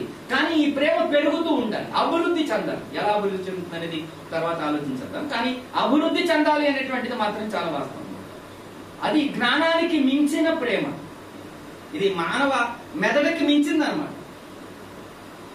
అది దేవుడి ద్వారా కలిగేటువంటిది అనమాట. దేవుడు మనలో నింపుతా ఉంటాడు. మనం ఎందుకు నింపబడటం లేదు, మనం ఎందుకు అభివృద్ధి చెందట్లేదు అనేటువంటి ఒక ప్రశ్న కలిగి ఉండాలి. ఆయన అంటాడు, ఈ ప్రేమ విశాలతను తెలుసుకోండి అంటాడు. ఎంత తెలుసుకుంటే, ఎంత అనుభవిస్తే అంతగా పెరుగుతూ ఉంటాను అనమాట. నేను ఈయనతో నడుస్తా ఉన్నాను, 1 అడుగు వేశాను, 2 అడుగులు వేశాను. ఆయనతో నేను అడుగులు వేసి నడిచేటప్పుడు, యేసుతో మీరు నడుస్తూ ఉన్నప్పుడు, యేసు అనుచరులుగా, యేసు శిష్యులుగా 1 అడుగు వేసి ఆయనతో నడుస్తూ ఉన్నప్పుడు ఏమి నేర్చుకుంటున్నారు అనేటువంటిది ఉంటది కదా. ఇప్పుడు ఒక టీచర్ తోటి ఒక విద్యార్థి ప్రయాణం చేస్తున్న, సంవత్సరం ప్రయాణం చేస్తే వాళ్ళు ఏం చేస్తారు, ఆ గురువు నేర్పిన విషయాలు వీళ్ళు నేర్చుకుంటారు.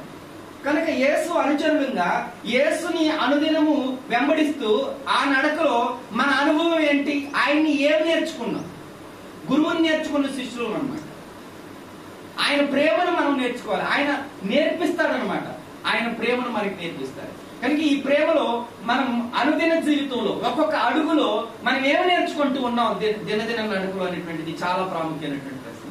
ఈరోజు ఏమి నేర్చుకున్నాం అండి, ఈరోజు ఏం లేదు కానీ పిల్లలు ప్రతిరోజు కూడా ఒక కొత్త విషయాన్ని నేర్చుకోవడానికి ప్రోత్సహించబడకపోతే, ప్రతిరోజు ఏదో ఒక కొత్త విషయాన్ని నేర్చుకోకపోతే వాళ్ళ భవిష్యత్తు సున్నాగా ఉంటుంది, శూన్యంగా ఉంటుంది, పనికి రాకుండా ఉంటుంది.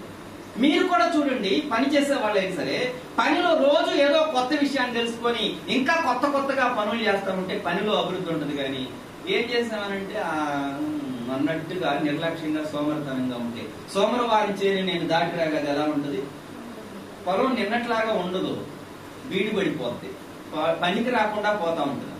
కనుక ప్రతిరోజు ఏం చేయాలి, పని చేస్తూ ఉండాలి, ఆ చేరిని ఏదో ఒకటి కదిలిస్తూ ఉండాలి. అలాగే మన జీవితంలో ఏదో క్రొత్త విషయాన్ని నేర్చుకుంటూ ఉండాలి.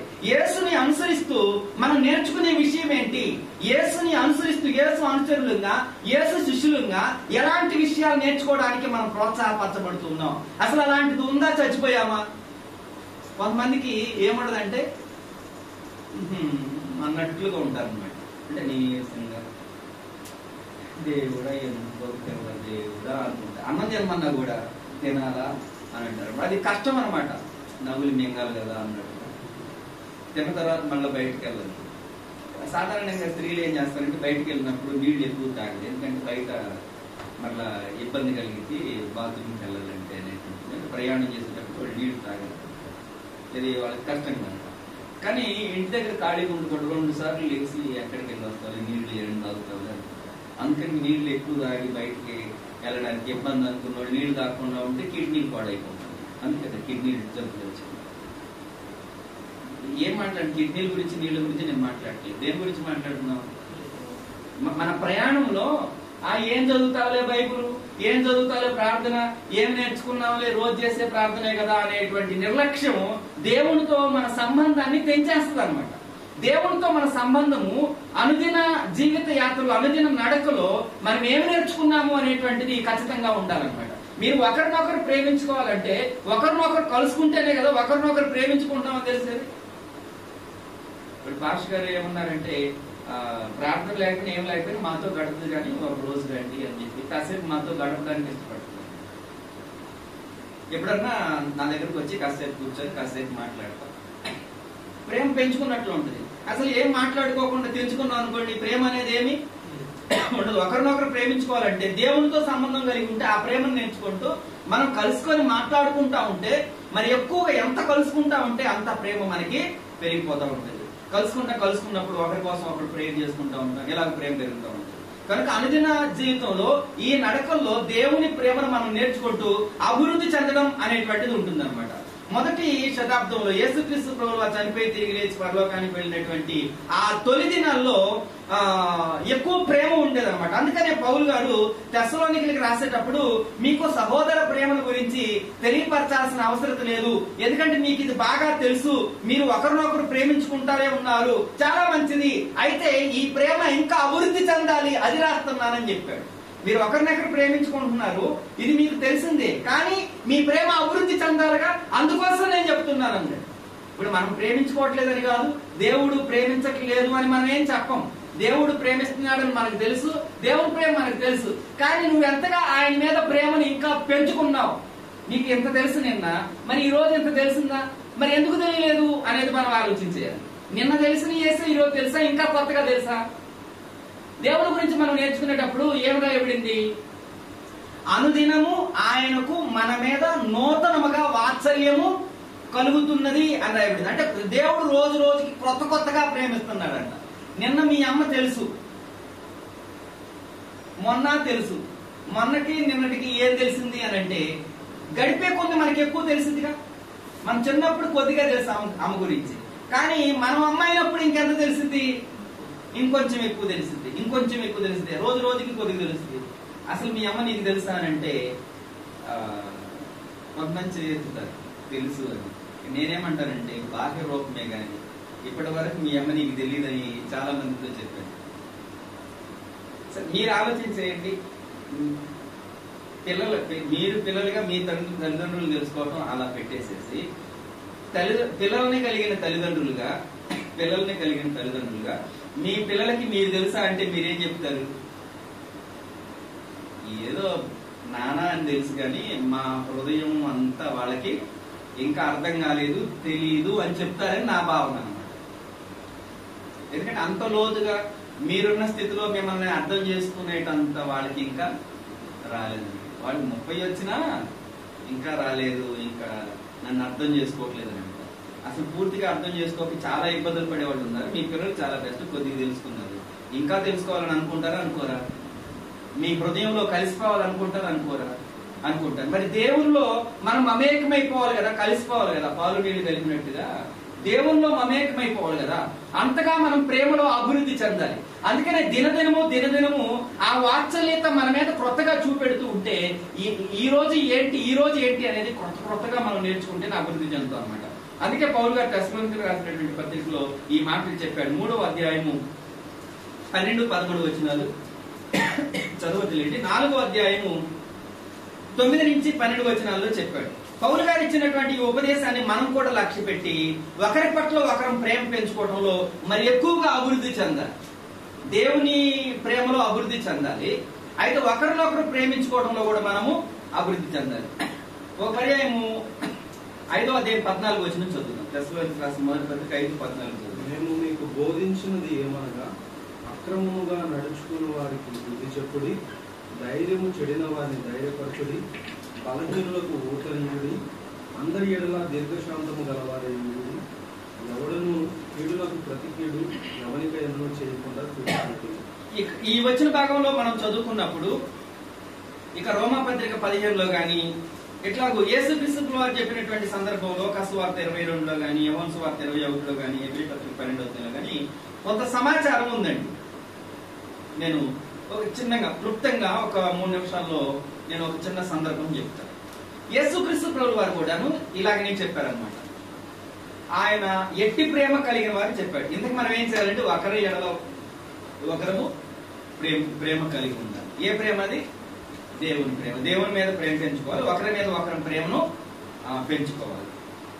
సరే, దీనికోసం యేసుక్రీస్తు ప్రభువు చెప్పిన సందర్భం చెప్తాను. పౌలు గారు ఏం చెప్పాడని చదువుకున్న తెస్సలోనికీ పత్రికలో మీ దగ్గర బలహీనంగా కొంతమంది ఉంటారు కదా, వాళ్ళని ఏం చేయాలట?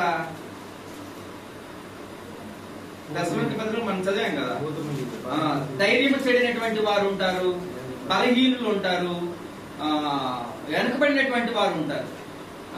వాళ్ళని ఏం చేయాలంటే పద్ధతిగా నడుచుకున్న వాళ్ళు ఉన్నారు, వాళ్ళని ఏం చేయాలి? హెచ్చరించాలి. ఇప్పుడు మనం కొద్ది మందిగా మీరు కోరుకుంటున్నారు, కొంతమంది సరిగా నడవడం లేదు, కొన్ని ప్రార్థనలు ఇక్కడ డుమ్మా కొట్టేస్తున్నారు. అప్పుడు మనం ఏం చేయాలి? ఏంటబ్బాయి ప్రార్థన రాకపోతే అట్లా తప్పు నడు అని చెప్పి కొంచెం గద్దెగా హెచ్చరిక చేయాలి. అలాగే కొంతమంది కృంగిపోయినటువంటి ఏం చేస్తారో నా బతుకుతా ఉంది అన్నట్లుగా, ఎందుకంటే వాళ్ళ హృదయంలో ఉన్నటువంటి పరిస్థితులు, వాళ్ళు ఎదుర్కొంటున్నటువంటి పరిస్థితులు అలా ఉంటాయి అన్నమాట. వాళ్ళని ఏం చేయాలి? లేవనెత్తాలి.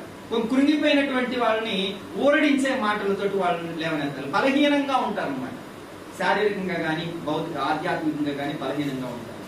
వాళ్ళకి ఎంత ఓదార్పుగా మనం ఉండాలి అని చెప్తున్నారు అనమాట. దానికోసం యేసుక్రీస్తు ప్రభువు చెప్పినటువంటి ఒక చిన్న ఉదాహరణ, రెండు విషయాలు ఆయన తెలిపినటువంటి 2 దృష్టాంతాలను మీ ముందు ఉంచుతున్నాను అనమాట. మీకు బాగా తెలిసినటువంటి లోక సువార్త 15వ అధ్యాయంలోనే ఈ 2 సందర్భాలు మనం చూడగలుగుతాం అనమాట. ఒకటి, కాపరికి ఎన్ని గొర్రెలు ఉన్నాయి? మీకు తెలుసు కదా. ఒక కాపరికి ఎన్ని గొర్రెలు ఉన్నాయి? 100 గొర్రెలు ఉన్నాయి. ఎన్ని తప్పిపోయినాయి? 1 తప్పిపోయింది. అదొక ఉపమానం అన్నమాట, యేసు ప్రభువు చెప్పింది. అలాగే ఒక స్త్రీకి ఎన్ని నాణ్యాలు ఉన్నాయి? ఏ నాణ్యాలు అయ్యి? వెండి నాణ్యాలు, 10 వెండి నాణ్యాలు. ఎన్ని పోయినాయి? 1 పోయింది.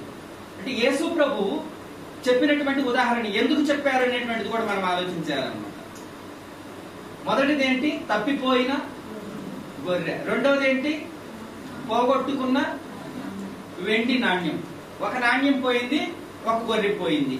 పోయింది ఒకటే కదా, ఎంత ఉంది? ఎంత ఉంది. ఎంతలో ఎంత పోయింది? ఎంత పోయింది. అది పెద్ద విషయమా? మనం బండి మీద వెళ్తున్నాం, ఖర్చు కింద పడింది, ఆ పోతే పోయిందిలే పోని అని వెళ్ళిపోతాం. చిన్న ఖర్చు ఇస్తే కదా. ఇటీవల కాలంలో ఒక రైతుని నేను చూశాను, స్మరణలో చూశాను అనమాట. కారంచేటి దగ్గర స్మరణ అని ఒక గ్రామం ఉంది. ఒక లారీ మొక్కజొన్న విత్తనాలు ఎత్తాడు. ఒక లారీ, పెద్ద రైతు అనమాట. ఒక లారీ మొక్కజొన్న విత్తనాలు ఎత్తాడు, పెద్ద లారీ. ఆ లారీ ఎత్తాడు కదా. ఆ లారీ వెళ్ళిపోయిన తర్వాత అక్కడ విత్తనాలు పండి కదా, అవి కూర్చొని ఆడుతున్నాడు అనమాట. ఆ గింజలు ఎందుకు పోగొట్టాలి, ఎన్ని నెలలు కష్టపెట్టి వచ్చిన పంటది అని చెప్పి ఆ విత్తనాలు కూడా ఏడుతున్నాడు. అంటే లారీ విత్తనాలు ఎత్తాడు, 4 గింజలు పోతే పెద్ద విషయం అది, ఏమన్నా అంత విలువైన ఏం కాదు కదా 4 గింజలు. కానీ అక్కడ కూర్చొని అవి కూడా ఏరి తీసుకొచ్చాడు. అవి కడిగి ఆరబెట్టి వేపించుకుంటే కాసిన పేలాలు అయితే 2 పిల్లలు తృప్తిగా తినొచ్చు కదా. పడేస్తే ఏమొస్తుంది? దేనికి పనికి రాకుండా పోతాయి, మట్టిలో కలిసిపోతాయి కదా. అది తింటే కానీ విత్తనాలకైనా ఉపయోగపడతాయి కదా. కానీ ఇలాగనమాట.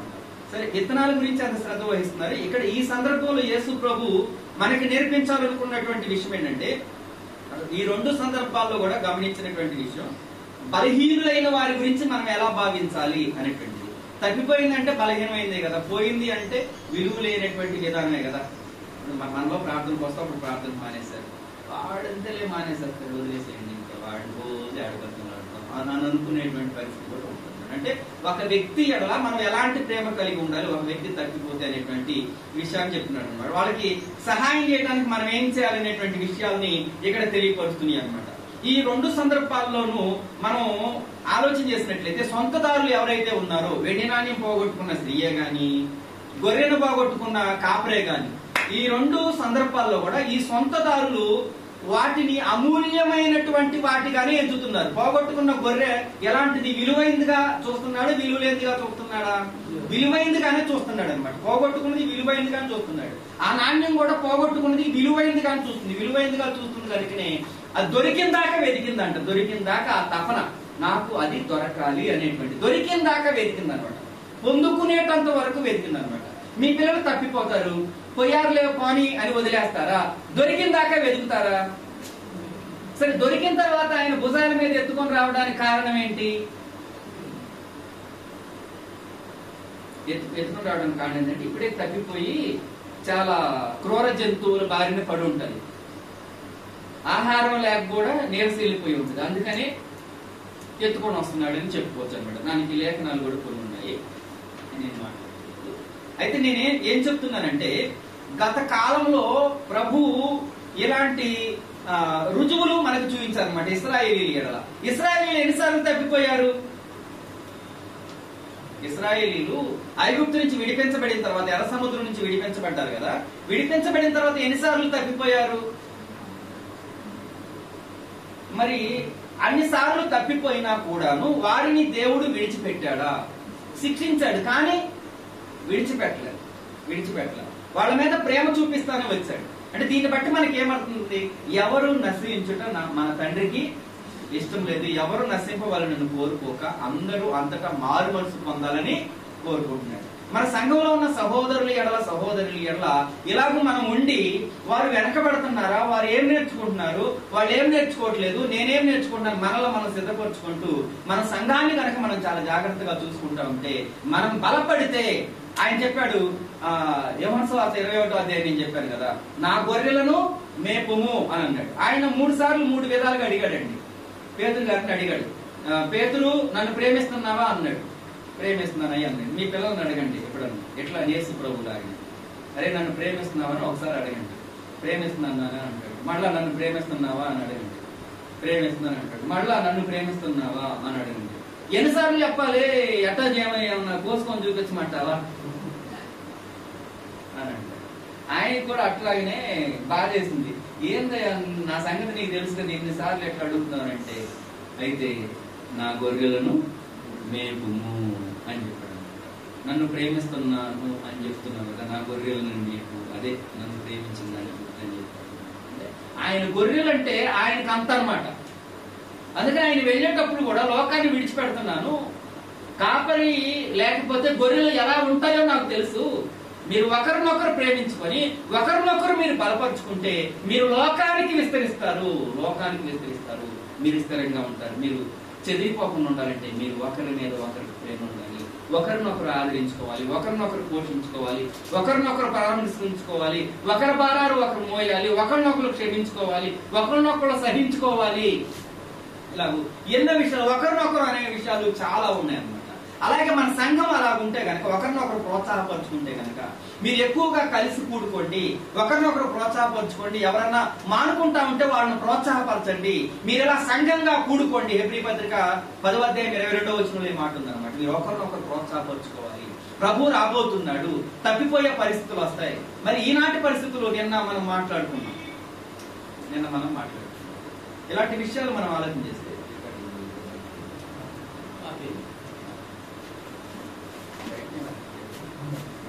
పర్లేదు. మీరు ఎక్కువగా ఫలించిన ఎడల మీరు నాకు శిష్యులై ముందురు. మీరు ఎక్కువగా ఫలించాలి. యేసుప్రభు శిష్యులు అంటే ఎవరు? మీరు ఒకరినొకరు ప్రేమించుకుంటే నా శిష్యులు. మీరు పొరుగువారిని ప్రేమిస్తే నా శిష్యులు. మరి పొరుగువారిని ప్రేమిస్తే పొరుగువారికి ఏం చేయాలి? పొరుగువారు అంటే ఎవరు? ప్రభుని వెంబడించిన వారే. మరి వారికి ఏం చేయాలి? ప్రభు ప్రేమను వాళ్ళు ప్రేమిస్తే వాళ్ళు మనలాగా పరలోకానికి రారు కదా. మరి వారు ఆరని అగ్నికి వెళ్ళిపోతారు కదా, వాళ్ళు నశించిపోతారు కదా. వాళ్ళ ఎడలో భారం మనకు ఉండాలి కదా. మరి ఈ భారం మనకు ఉంటే కనుక, వారిని యేసులాగా ప్రేమిస్తే కనుక, యేసు ఎంతగా మనల్ని ప్రేమించారు, దేవుడు మనల్ని ఎంతగా ప్రేమించారు కనుక సువార్త చెప్పి మనం రక్షించి మన కోసం ప్రాణం పెట్టింది. మీరు కూడా మీ సహోదరుల కోసం ఏం చేయాలంట? ప్రాణం పెట్టాలి. అంటే సంఘాన్ని బలపరచాలి, లోకానికి సువార్తని తీసుకెళ్ళాలి. వాళ్ళే దేవుణ్ణి ప్రేమించాలి.